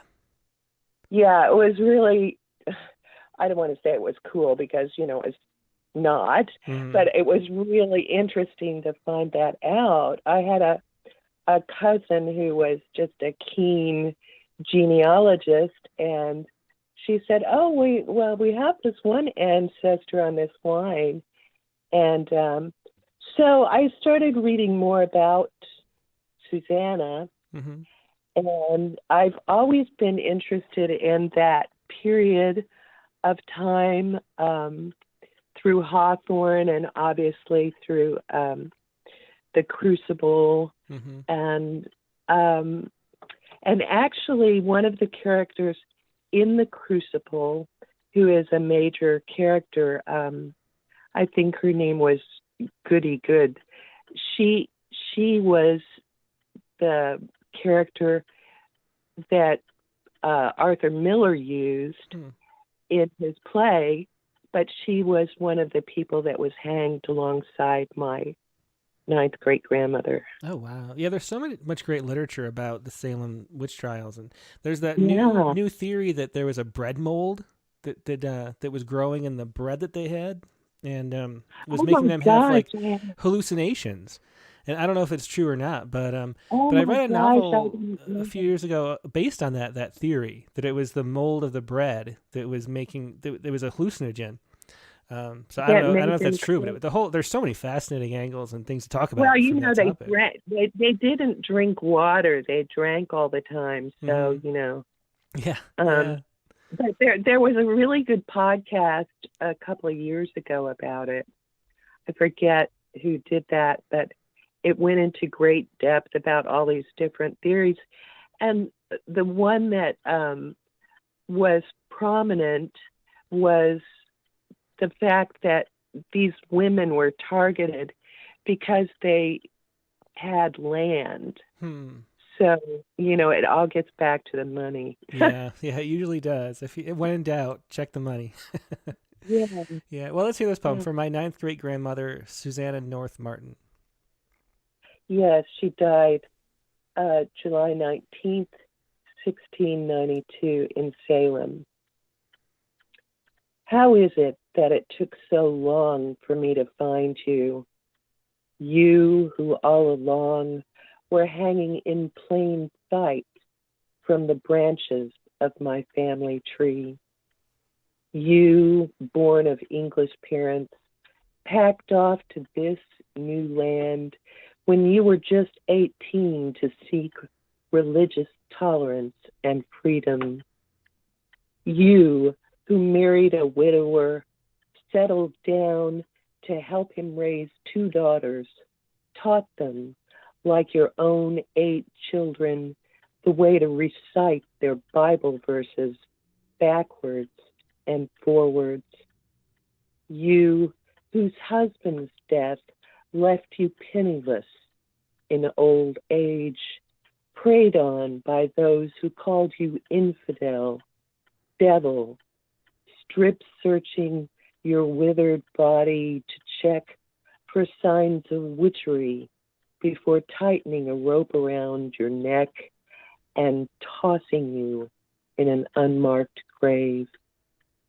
How was I to know until I found you that you are part of me, that I am part of you, that one day you'd appear to show me how times have changed, yet stay the same, to tell your story, no matter what others might think of you, Susanna, no matter that they cannot see.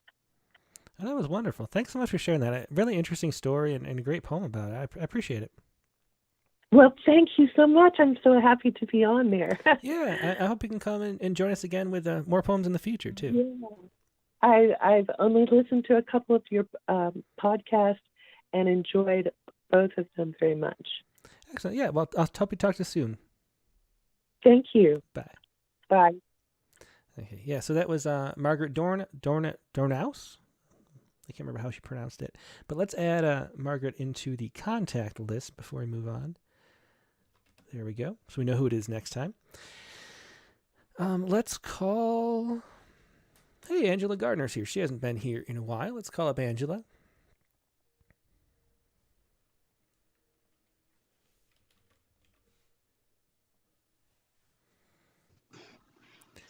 Hey, Angela. How you doing today? Good. I'm going to actually turn on my camera. Hold on. Okay. It's so funny because I'm like, I was just about to do something. I'm like, well, and then that's when he'll call me. So. Perfect. Yeah. Yeah. I always know the worst timing. No, not at all. I do. It's more me than you. Okay. I think you can see me. Yep. There we go. Yep. Yeah. Great to see you. It's been a while. How you doing? Yeah, good. Sundays are always tricky for me because I figure the earlier time is tougher. You got kids and stuff. They're always doing things. Oh yeah, like I was just at a game, so I rushed home. I'm like, oh, I can make it this time, maybe. Excellent. Well, I'm so glad you did. What did you want to share? Well, I was trying to think. It's funny because you have the ancestors thing. I could share 2 or I could share 1 poem. Yeah, feel free to do 2. I think we have a good amount of time today, so if you want to do 2. Yeah, I guess I could share the one that I wrote for this past week if we had a pancake party. Okay, sure. Yeah. So what was this about? And then what? Well, what happened was that in San Francisco, this guy had a flyer saying that he's getting weird, so he needs to make friends, and it's just about connecting with neighbors, really, because him and his family were there a year, and everyone with COVID, I was just thinking we really, it's like everyone's trying to step out in the world again. And I kind of feel like I've been isolated myself. So it's kind of stepping back into what better thing to do with food and breakfast. Breakfast is always like the way that we all kind of connect, and I miss going to like the breakfast places and stuff. Like we haven't really been able to. So it's just about like if our neighborhood had a pancake party too, and starting to reconnect with the world and people and neighbors. Yeah, I think it's something we definitely need. Like we forget how valuable just that even the small connections are, that we make between people, and just being able to chat a little bit helps so much for the community feel that we're living in, which we're supposed to. That's how we evolved. Yeah, but it's like, people are pitted against each other, and if you're wearing a mask, not wearing a mask, and that had something to do with it a little too. It's like, kind of facing a new normal, like just getting back to normal and facing what kind of normal we're really going to be in. And I think we're getting there.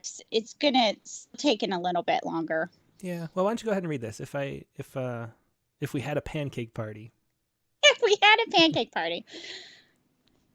The drip, drip of batter. A circular shape fans out on the flat pan. Little bubbles rise. Scrape and flip it. The ladle scoops again. There I was, standing in line with my plastic fork and plate. I waved at the purple-haired woman who lives in a house across the street. She walks her 2 beagles. A pink faded sign still hangs in her window. It says, "Together we stand." I try to remember when I sat in a crowded room with dirty spoons to eat runny, wet eggs and mouse-shaped pancakes or steal my son's leftover bacon. In the air, it's steam-filled vanilla mixed with chocolate chips. I'm at the griddle. It's my turn. I look at my neighbors' faces, at their uncovered mouth and noses, and the flapjack syrup on their chins. Oh, I love that. Thanks so much for sharing that, Angela. And we got the pet cameo in the back there too, which is always wonderful. I'm usually not here, so I felt his presence as I was reading. I was like, okay. Well, that's always a highlight. Yeah. Did you want to read another one too? Yeah, I was, because you're doing an ancestor thing, right? Yeah. Well, maybe I should read A Different Boat. I submitted like a couple weeks ago.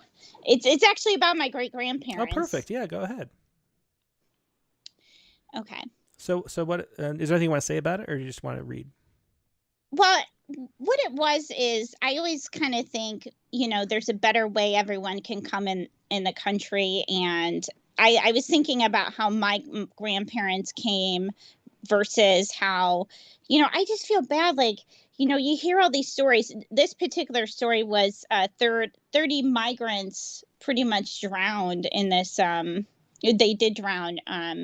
I don't even remember if they had any survivors, but they were on inflatable raft and, it toppled over and they all drowned. And it's just like, I guess I don't know enough about it, but I do wish that, the way my grandparents came in, I just wish there was like a way we can figure this out where we won't have so many lives lost and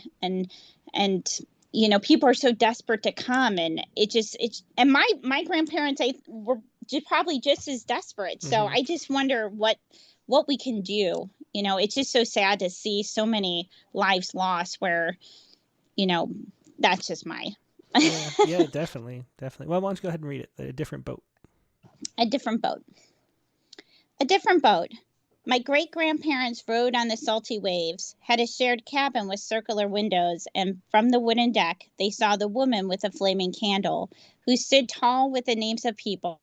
Their names will be hers. The youngest children, who were a few loving embraces from their birth, would belong to her. We never knew what they were escaping. Maybe the men in charge took their dreams of planting seeds. But he didn't feel the spray of fish splashing against the side of an inflatable raft, choking until breath was lost. Well, yeah. Thanks so much for sharing that. Different Boat, Angela. Always great to see you and have these poems. Yeah, it's good to see you finally. It's been months, but I'm like, I can come. Yay. Yeah, great. Okay. Well, hope you get to again soon. Talk to you later. Talk to you later. Thanks. Bye. Yeah, Angela Gardner with A Different Boat, and what was the other one? If we had a pancake party. I love the idea of a pancake party. Okay, let's go to we have Richard Westheimer, we have Philip Stern, Bev Wendell Atherstone, Audrey Freeman too. Oh, and Jerry Stephenson down below. Okay, let's do Let's do Dick Westheimer next.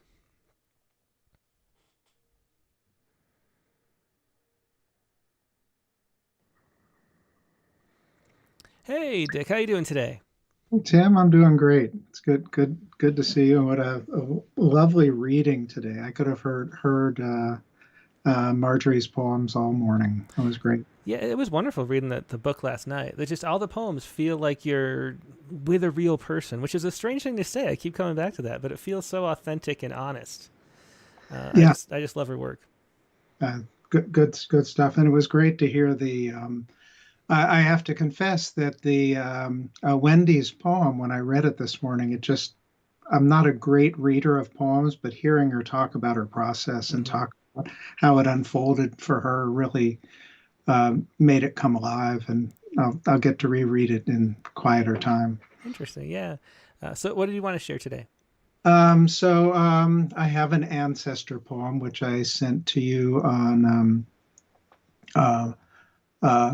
through email, and I'll read in the times of dryness and death as the I actually sent 2 Poets Respond poems this week, but I think it was a productive week. Yeah, it's always good to see. I'm jealous that I squeeze out one when I'm lucky.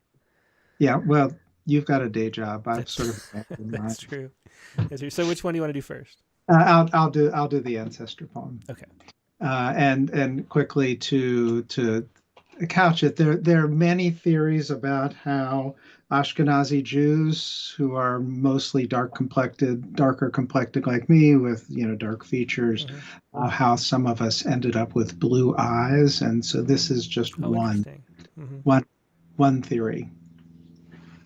And at the bottom of the page, I have this is the one.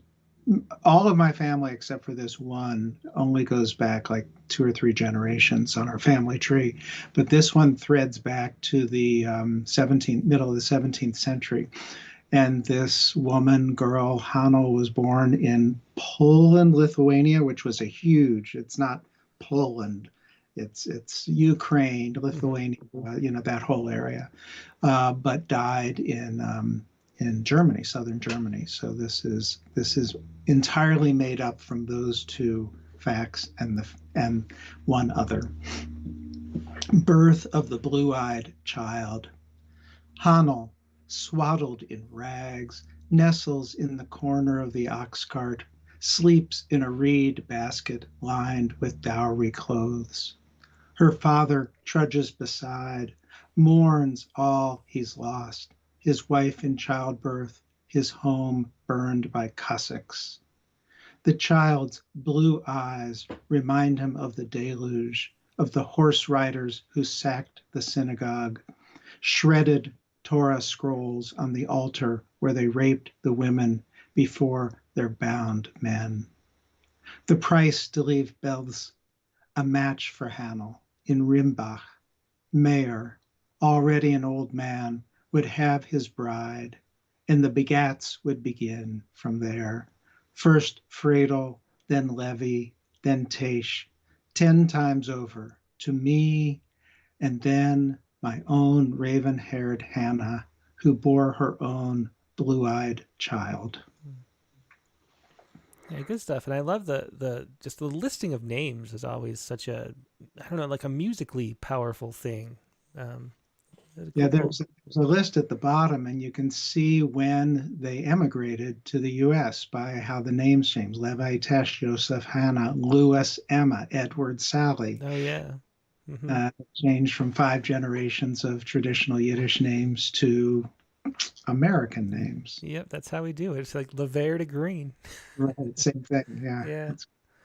Yeah. So the other, in times of dryness and death, there is new data which shows that the drought in the western U.S., southwestern U.S., as if you don't know from forest fires every day or all the time, is the driest period. It's not the longest period, but it's the time of dryness as measured by tree rings. Yeah, I'm gonna have to look up this because we had long droughts of like 100 years. So I'm wondering.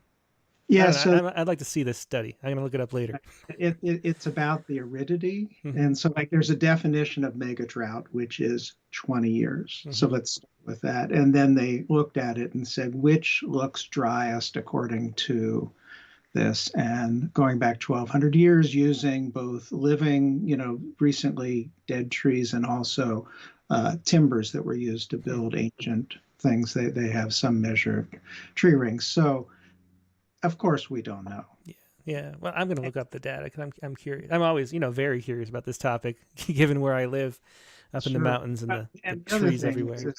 There were mass migrations due to drought in the 2nd century and in the 12th century. So, like, there have been serious dislocations of people because of extended periods of dryness. The one in the 12th century was 200 years. So. Yeah. So yes, it's complicated. In the times of dryness and death, 800 years before present, when did we know it was time to leave? It was when every day was ash and sand, when we no longer heard the verdant birds join in the morning chorus, when the costas winged west and left us songless. Left us with dry mouths, unable to whistle, too alone to sing. The thrashers were last, their scythed bills rattling in tongues, a sign that even the dead among us recognized. We of our people who remained heard the echoes, followed the insistent whit, whit, wheat, their final warning away. No one looked back. All was salt. Ahead, we found rock that wept water, like tears we'd been too dry to shed. There we carved our homes.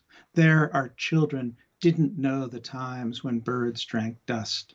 There we remembered our dead less and less as the rains washed us of our loneliness. 20 years after present. And here again we live in the dry times, our rivers muck, our birds flown, our gardens bone and brush. We are captive behind our walls, built of faucets and electric outlets, screens and talking heads. Now the pipes flow with rust, our devices dark, our pantries empty. And on the other side, the long walk.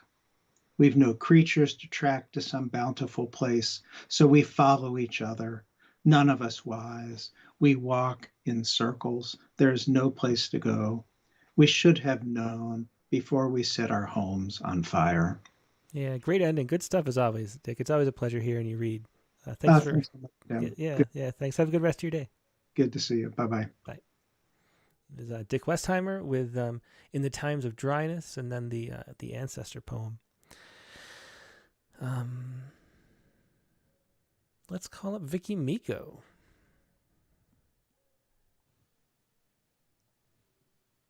Hey, Vicky, can you hear me?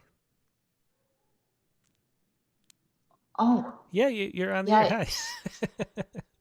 How you doing? I'm still listening to. Oh yeah, turn off the stream. We can't hear it though. I'm still listening to Richard. Hey, Richard! Wow, that was amazing. I'll have to tune in again. It's great to be back here. Richard mentioned the drought. Well, I don't remember who sang that song. It never rains in Southern California; it pours. So I'm thinking about the last hailstorm we had here. Oh yeah, when that was? That was a couple of weeks ago now, I think. Mm-hmm. I mean, perfect weather, and then all of a sudden this big old thunderstorm with hail, and so it kind of inspired me to write this song. I've missed so much. Sunday mornings are really bad. I've been helping out a friend babysitting, so it's kind of, anyways. Well, so I tried. Today, yeah. Thank you. I listened to Lester Graves Lennon interview, and I thought I would give a Lennon lyric a shot. Excellent. Yeah, So, it's a great form. It's tough to do, but I love the sounds yeah. of it when someone can pull it off. Well, I hope I can pull it off. Anyway, here goes. Okay. Spring fever, some kind of promise comes in spring. Maybe birth on a fertile mossy stump, maybe death on a parched stony plateau, maybe potential unfulfilled, the brustly mallow's latent potential, half-lives on ambient rangelands, the sleeping wort's half-lives under winter's tree fall, where the mold boards last furrowed under, where bluets lie stagnant, not knowing where they once were. Wind, oh the wind, all those playful currents timed by the wind. Once the milk vetch occupied time with Diggerby oddities once, spreading like cartwheels over clovered meadowlands, spreading, landing on barrow brinks where wild sedges once made their landing. We are all landing somewhere, tenants with nascent notions, aren't we? To line up for some kind of inspection, we judged the leadsy salsify too. Comes the rain, oh the sweetened rain, how it forever comes, all its crimped edges of yellow greens, crystal faces, wrinkles and all.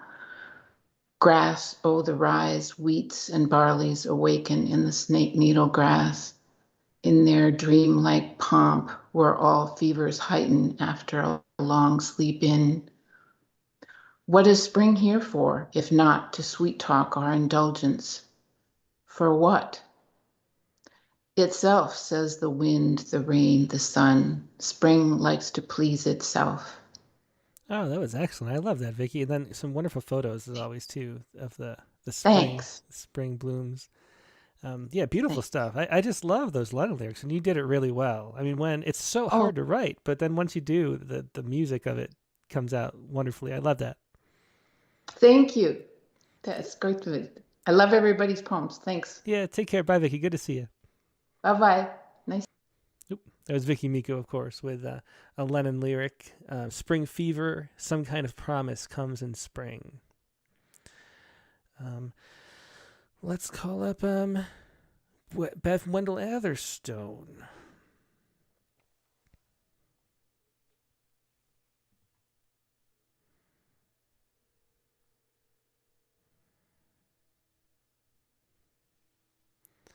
Hey, Bev, how you doing today? Hi, Tim. Great. How are you? I'm doing good. Love the show today. Yeah, it's a fun very show nice. as always. What do you have to share with us?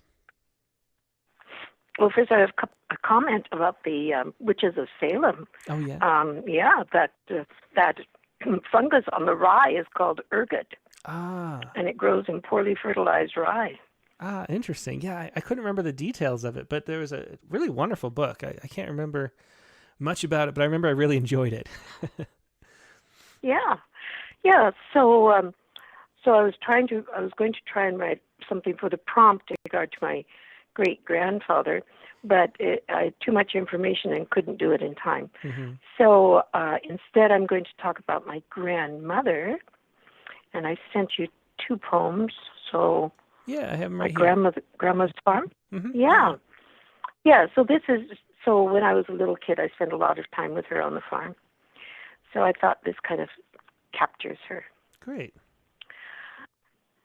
Okay, my grandmother's farm. I want to help collect the eggs today. Please, Grandma, let me? Won't you say I may? I'll stay by you and hold your hand so tight. Among the ruddy hens, I'll stay in sight. Bev, those hens will peck you while they're clucking. Roosters' tails are not for feather plucking. Gram, how come old Honk can walk among the hens? Bev, I think I changed it. Bev, he's a battle-worn soldier. He can fend. The hobos mark their farms along the track where they can work for coffee and a snack. They come each summer, work on many farms, and ride the rails and sleep within the barns. Grandma, I'll go rap at the back door. I'll pretend that I'm a hobo poor. You'll pack a sandwich for my stick and kerchief. Then I'll gather eggs and won't get into mischief. No, Bev, no hens or eggs for you, my little tyke. Go play with the barn cats or ride your father's bike. When you're as old as I am now, my dearie, you'll be quite wise and see all things more clearly. That was great. Very fun. Thanks for sharing that, Bev. Yeah. And then I thought, last week I wrote my 2 poems about all the conflict we were having here in Canada, both on the Coots border here in Alberta down to Montana, to Shelby, Montana, where the trucks were blockading the borders. And of course, are they cleared in out Ottawa, there too? Or because I saw that they were. Well, I'm going to tell you. Oh, okay. Yeah, I'm going to tell you. And in Ottawa, around the Parliament building, and then on the Windsor Ambassador Bridge between Windsor and Detroit. And it's all cleared up, and our Prime Minister Trudeau imposed emergency measures, Yeah, I saw that. which changed things quite a bit and allowed the government to take away the insurance on the trucks so they couldn't be used. Oh, so yeah, I thought I'll give you a little update, and I quickly wrote it this morning. And my default form is rhyming couplets because I seem to be able to do that quicker. Okay, from conflict to quiet. A week ago, barely 7 days, our border was wrapped in barricades. Trudeau imposed emergency measures, which revealed many legal treasures. Bank accounts of those were locked, whose trucks vital trading roadways blocked. No one was harmed, just pepper sprayed. Remaining protesters arrested, carried away. So auto parts could flow again from Windsor to Detroit, so Big Auto could continue its workers to exploit. Thus is rebellion quelled in Canada, the peaceful kingdom. Excellent. Thanks for that update. First-hand poetry reporting from Canada. Always appreciated, Bev. Thanks. That's it. And I stole the peaceful kingdom from David Fromm, who's in the U.S., and he was reporting today in Canada. He calls Canada the peaceful kingdom. Interesting. Yeah, well, very good. Well, thanks okay, for sharing thanks so that. much. Yeah, always a pleasure. Talk to you later, Bev. Thank you. Bye. Thank you. Bye. Bev Wendell Etherstone with 2 poems. And let's, who haven't we talked to yet? Let's call, Audrey Friedman. And we have, Jerry Stephenson too. Okay. I think that might be the last 2 on the list, and then we'll read some other poems as well. Yeah. Okay, let's call up Audrey.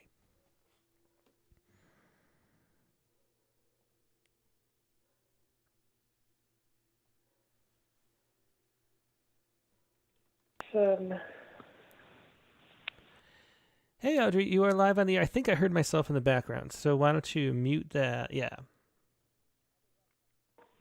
Yep, we're good now. Okay. So thanks so much for joining us again. What do you have to share today? I love this community. I am enjoying it so much. Oh, I love it too. I'm so glad we have one. I mean, thanks again for everybody out there for joining us every Sunday. Oh, it's really beautiful. The readings today were phenomenal as always. I have a haibun that I wrote about my grandmother. Excellent. So here we go. Okay. Water. Okay, are we ready? Yep, go ahead. Water has a thin skin. My 80-something-year-old grandmother is at home in the surf at Rockaway Beach. The waves tower and crash. But she is like a white-haired mermaid, penetrating the swells beneath crests, reemerging with triumphant grins. She knows that water has a thin skin and that she doesn't. Is she playing with Neptune, who feigns wrath to bring Anna's inner child out in one of her last Julys? Her skin is a tanned, cracked leather, thickened by sun and memories of her girlhood in Belarus. The pretty Jewish girl had to toughen up to survive carrying milk cans down dirt roads in the shtetl, to sidestep the big bad wolves, to survive the pogroms.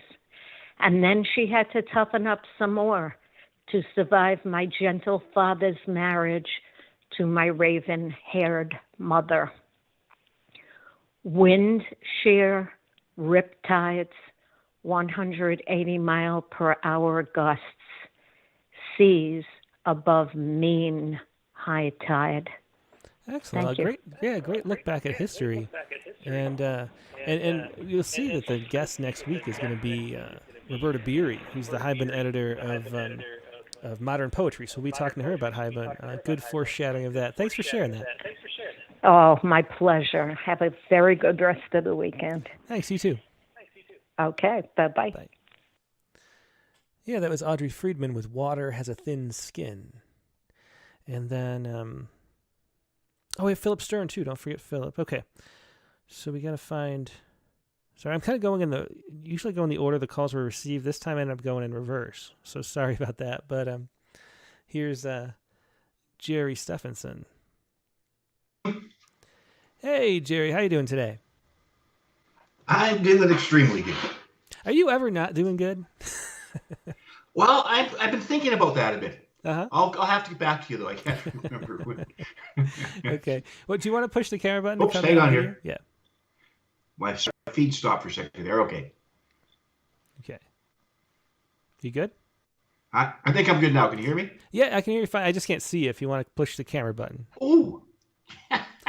Where's the camera button? Here it is. I keep doing this. I got to get my game together for this. Well, it's worth the wait. Thank you. Where's the camera button? It's next to there's a hang up, and then there's a mute, and there's a camera button in the middle. Toward the bottom of the screen. Should be. I'll try this one here. That's mute, and it's over here. Oh, for God's sakes, record. Huh. Chat, share screen? That no, you don't want to do that. Okay. It should be. I don't know. Well, let's just listen to let's your just voice. let's just wing it here. Okay, that's fine. So all right. So whatever you want to share. Okay, here's what I got for you. I went back to do this thing, and I wanted. Okay, what I wanted to show you was a book, but I can't show you it because the camera. There's the book. You can't see it. Sorry. But what happened was I've got some intrepid relatives. I really do. With an explorer, a couple of poets, by the way, too. Mm-hmm. But I thought too complicated. Okay, so what I did was, okay, hang on, just give me a second here. I got this other screen driving me crazy. Okay, maybe that's why you can't do the camera. Okay, let's try this again. Sorry. No problem. Okay, view, do. I got your delay in the background. Oh, I'm gonna blow away YouTube. Well, that was okay. Yeah. Check. That's better? Yep. Oh, I feel like a new man now. We didn't hear you. It was just in your headphones, but okay. Yeah. All right, here we go. So anyways, what happened was we got some really intrepid relatives and all this other stuff. So does everybody else too. And I read a lot of stuff and a lot of different things in that. And I got the people that I come from that are different people too. Mm-hmm. So I thought maybe I should a little wink and a nod to them. So that's what I did. So I'll give you the wink and the nod, then I'll fill in a few holes because it'll leave a few holes in. It was intended to. Very good. Okay, go ahead. Hang on, I'm going to change my voice a bit, and I'm not going to sound like Led Zeppelin, but I'll quote them first. But I'll try to speak with my Icelandic accent. Interesting. I got a little bit of one. Okay. Come from the land of the ice and snow, where the midnight sun and the hot streams flow. Led Zeppelin, the immigrant song. Floki found our home in 860. He landed there, still to roam. He visited Paris and London, so many places under the sun. No mosquitoes in our new home. Constantinople was kind of like a second home, if you turn the Bulgarian. They raised pensions there, they raised the ground there. The rest not comfortable with most of our visitations as we toured the world. When Hadra slammed his hammer down, the followers of Thor picked up their hammer, dropped into Scotland, then to Dublin. Found a few sweeties to take to their new home. The new migration increased the population about 1,000 years ago. Leif got lucky on vacation, laying claim to a faraway potential home. Time slides by, and the Norse curse and itch of travel got as Ashka got cranky. 20% said goodbye to Canada, with a K actually, to start again. We all had to change our names. Icelandic still used the patronymic naming system. And we met mosquitoes again. Actually, it's a story of the Icelanders, how they left Norway, went to Iceland, and did their thing from there. So I thought it was kind of thing. That is very interesting. Fun background, Jerry. That's always cool to see, and fun poem. Thanks for sharing it. Hey, you're very welcome. Thank you very much. Again, really good show today. I love the part of the process. Oh, that's always so good. Tim, have a good week. Yep, you too. Take care, Jerry. We'll see you. Bye-bye. Bye. Jerry Stephenson with Come from the Land of Ice and Snow. I can't do accents, unfortunately, but that was great. Where do we go? Philip Stern, and then I'll read a few poems too. Is that everybody? Yeah.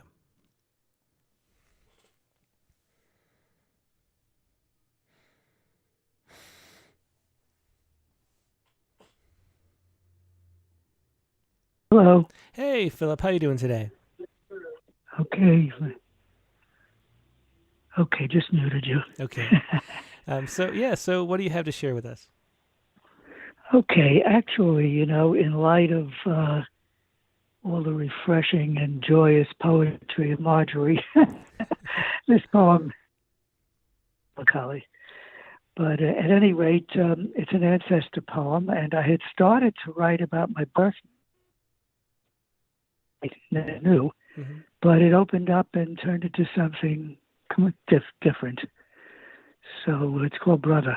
Okay, yeah, go ahead. Brother, I stand among yours, and in my mind I open yours to ask questions that were taboo in your lifetime. What was our mother really like? Did she really take her own life? Did she, disheartened, just give up on a baby born 15 years after you? And what were you thinking about me then, in the abyss of your grieving mind? Was it the shame of her deed that turned everyone silent? Or was it respect for the feelings of a new stepmother? And when did the pain recede enough for you to play catch with me? Read my element. Take me to my first... Yeah, Philip, the phone keeps cutting out. I think I'm just going to read the poem on the air for you because we missed a few lines. For some reason, your phone is dropping out today. Oh, okay, sure. Yes. All right, sure. So I'll just read it for you, though. Off the air. But thanks, Philip. Always a pleasure. Okay. Oop, yeah. So it's Philip Stern, and let me read the poem for him because we missed a bunch of lines. Brother, I stand among rows of granite doors, and in my mind I open yours to ask questions that were taboo in your lifetime. What was our mother like? Did she really take her own life? Did she, disheartened, just give up on a baby born 15 years after you? And what were you thinking about me then? In the abyss of your grieving mind, was I the cause of her death? And then, was it the shame of her deed that turned everyone silent? Or was it respect for the feelings of a new stepmother? And when did the pain recede enough for you to play catch with me, read my elementary school essays, take me to my first Broadway play, and while you were in the military, send money so I could attend a faraway college? I'm sorry that when I was young, I did not know the story. I did not know of your pain, and later I did not push to ask. Oh, great ending there. Thanks for sharing that, Jerry, and sorry about the phone connection. I don't know what was going on this week. But one of them, Brother by Philip Stern, I should say. Let's see. So Nivedita couldn't make it today. So I'm going to read her poems. And then we have some poems. Who else do we have? We have Carla Schwartz, and we have Patricia Casey. Let's see. I'm just making sure nobody called. Okay. Yeah, so Carla Schwartz, Patricia Casey, Ted Guevara. I'll read as many of these as I can. Kashiana Singh. I'm not sure I'm going to be able to read all these. But we'll do a couple. So this is the story, the first story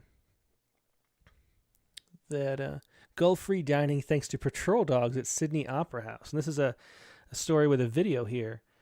There are these dogs that roam, keeping the gulls away from people's meals, scaring them off at the Sydney Opera House.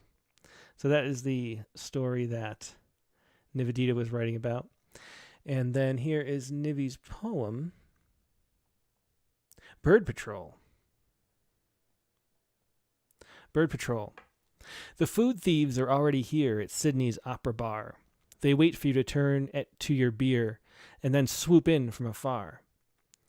Or you may take a minute, just the one, to gaze at the famous view, and in the blink of an eye, here are two food thieves out to steal your bun. Well, not anymore, my friends, for there's a patrol on duty, a patrol made up of such cuties that it's great fun to watch them do their job while you munch on some fries and corn kebabs. This four-legged puppy patrol is sure to put a smile as they definitely go the extra mile to make your meal hassle and seagull-free as you dine on this scenic quay. Excellent poem. That's very fun. Always fun as always, Nivedita. And she has another poem, too. I'll just flip through really quickly. This is, let's see. This is a poem written about your ancestor, the prompt poem. A letter of thank you. Again, this is Nivedita Karthik. A letter of thank you. Today was day one. Day one of me stepping outside my bubble, my self-created bubble of protection against this pestilence of pandemic proportion that has caught us in its snare, that has captured us in its talons, that has curbed us without cure. But now I have stepped out, bold and brave and ready to face the world once more, breathe in the fresh air, soak up the sun, enjoy the trees, feel the grass beneath my feet. But before I do all of that, there is one thing I must do. I must not forget to do, and that is to say thanks. So I head on out on my journey, a journey that takes me back millions of years. Yet I have not moved more than 15 miles down the road. But here I am, and there they are, waiting on the other side, although they do not realize it and probably never will.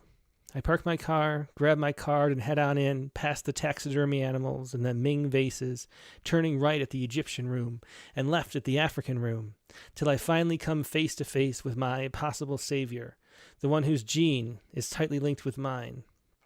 Even now, the one whose chromosome 12 is a part of mine, and the reason I am standing now. Thank you so much, Mr. Neanderthal. And there's a link here, too. Let's see where this goes. This is a article from the Proceedings of the National Academy of Sciences, PNAS. A genomic region associated with protection against severe COVID-19 is inherited from Neanderthals. Oh, that's cool. I think I read about that, but I forgot about that. So this is from March 2021. We show that the haplotype on chromosome 12, which is associated with a 12% reduction in relative risk of becoming severely ill with COVID-19 when infected by SARS-CoV-2, is inherited from Neanderthals. This haplotype is present at substantial frequencies in all regions of the world outside Africa. The genomic region where this haplotype occurs encodes proteins that are important during infections with RNA viruses. Very interesting. So thanks for sharing that, Nivedita. I like that. I'm thankful to all our deep ancestors that go way back. Let's see. Next up, let's read. We'll try to play this. Last time I think it ended up being too quiet, but we'll see if it works. This is Carla Schwartz's poem, Lifeboat.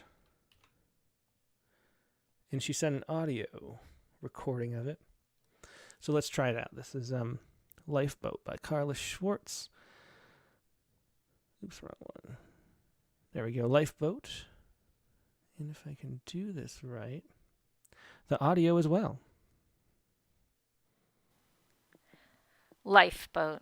If not for a psychopath, and then young soldiers carrying out his orders, rifling through apartments, searching in closets. If not for a hamper large enough for my grandfather to hide in. If not for my grandmother, her years of escape planning. First shipping belongings, furniture, dishes for safekeeping, before ever leaving, by foot, by train, by car, but not before witnessing the night of smashing, of burning, if not for their ship full of refugees, if not for the visas that permitted my family to disembark in Cuba, before those without papers were sent away, many to die, if not then for the confluence of the usual, I would not lie here, rocking gently on the water, if not for a boat. Excellent poem. This poem was written by Carla Schwartz and originally published in a journal called Silkworm in 2019. Excellent. Well, there you go. That was Carla Schwartz's poem, Lifeboat, from Silkworm. Excellent poem, and a great reading of it, too. Thanks for sharing that, Carla. And, yeah, if anybody wants to, if you can't make it live, you can send an audio, too, and I can play it like that. Thanks, Carla. Let's see. Here's a prompt poem from Kashyana Singh, who's going to be the main guest on March, I can't remember, March 3rd or 5th or something like that. She has a new book out, and this is, The Woman by the Door is her newest collection. This poem comes from a place of memory and specific situations with her grandfather, Nana Papa, and specific situations with him, but is universal. The poem was originally written a few years ago, but the content was edited quite a lot recently before he decided to use it in the air. So here's Nana Papa. Here we go. This is, once again, Kashyana Singh's poem. Nana Papa.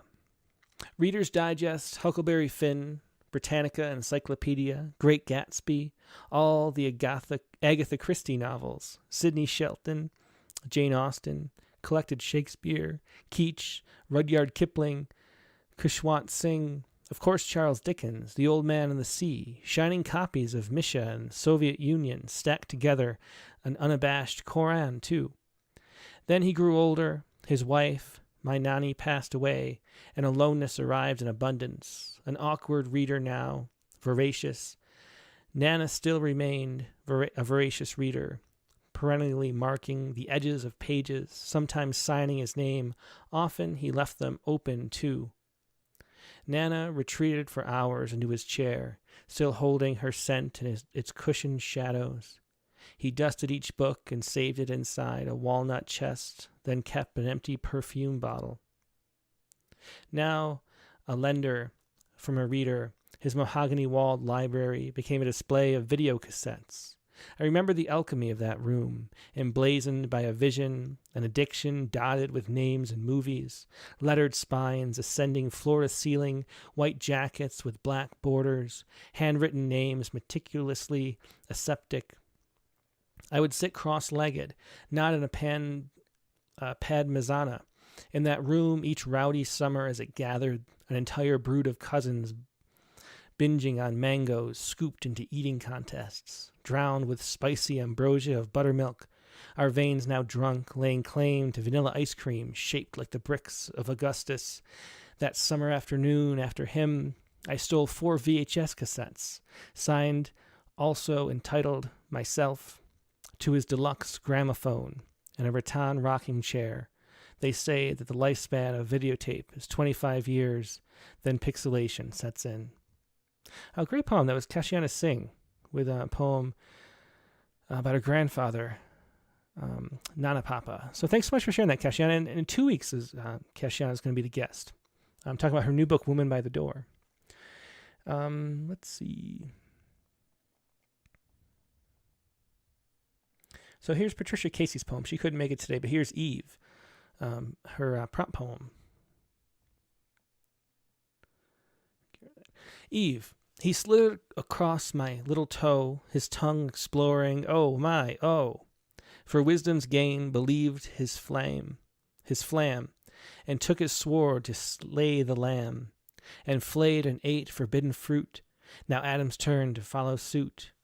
I slithered across his little toe. Excellent little poem, Eve, there, by Patricia Casey. Thanks so much for sharing that, Patricia. Let's see. I'll try to move through all these, the rest of the poems, too, because they're pretty short, too. Here's Brownie Delight. This is Kimberly McNeil's poem. Brownie Delight. Not just found at the neighborhood Dairy Queen, This cake concoction demonstrates a few chemistry concepts soon we'll all understand. Kind of like selfie biochemical rewards, as the squirt of dopamine bathes limbic neurons. We know. Legalization and mimicry will challenge my brownie. Its taste so magically like a new tractor, like the new me. A well-priced bargain of a baked good, with or without frosting. A blue light special kind of buzz. And she also mentions, I grew up in a small Midwestern farming town where a new tractor was nirvana. Very cool. Brownie Delight. Thanks so much for sharing that, Kimberly. And here's Ted's poem. He's got a photograph of a bird to go with it. My Grandfather Enzo is the poem. And here's the bird that Ted included. And here is the poem, My Grandfather Enzo. Paradise was among his many grandchildren downstairs. He found the highest cozy room on Benedicto Street. He found retreat there, or maybe an observatory there, where only the spirited Maya bird flew by. He was a stay-put man, my grandfather. He never dreamed of gelling in the U.S., where most of his offshoots are living.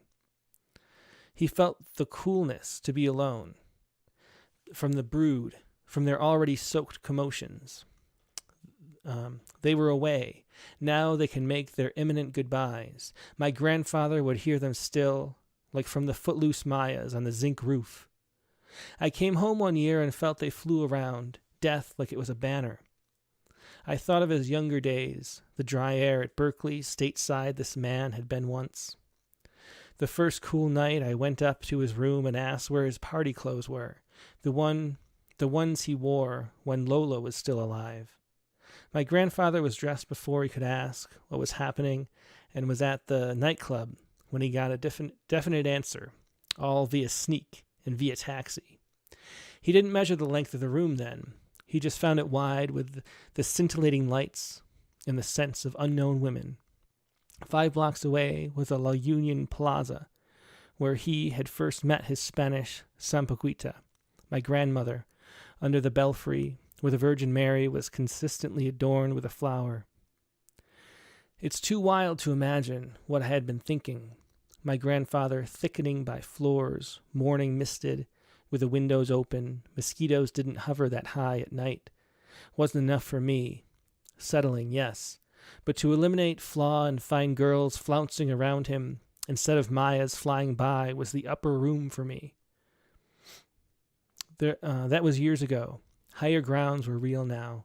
Birds and dancing GRCs, they are one of the same. I think of Lolo Enzo's winds, only to prefer a hermit's life. In my own aging here in the States, I look back and feel I had gelled in paradise in one of those winds. Very cool. Thanks so much for that, Ted. A great story about your grandfather. And he also said, this week I look back at my grandfather who had felt comfortable where he was and didn't want to move anymore, maybe from 60 and up. There's a legend in this poem, which we mentioned, Sampaguita, beautiful national flower. Lola is my grandmother, and Maya, common bird, much like the sparrow. And GRC is, of course, gentleman recreation companion. And so that was the picture of the sparrow we had here. Okay.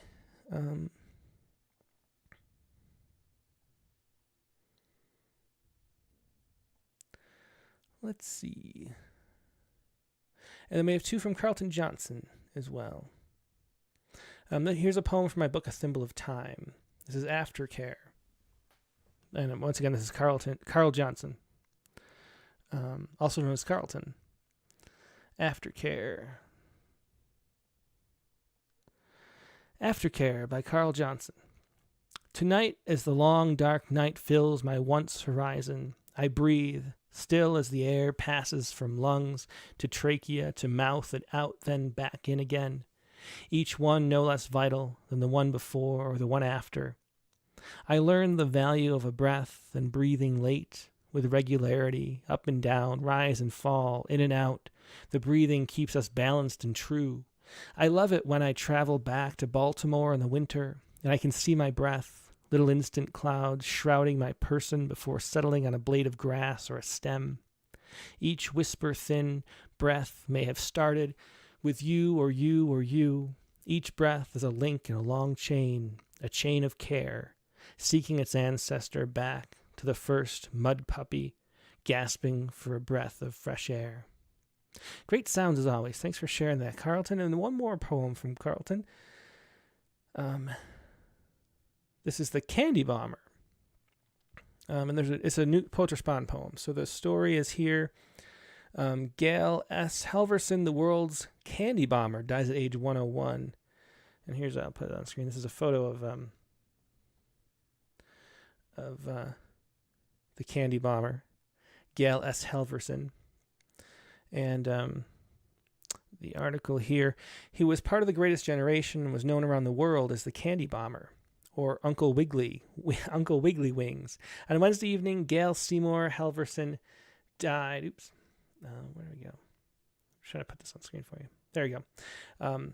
Gail Seymour Halverson died at age 101 at Utah Valley Hospital, where he was being treated for an unexpected illness.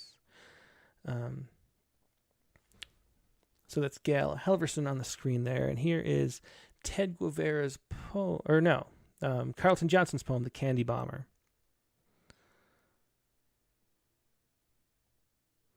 The Candy Bomber.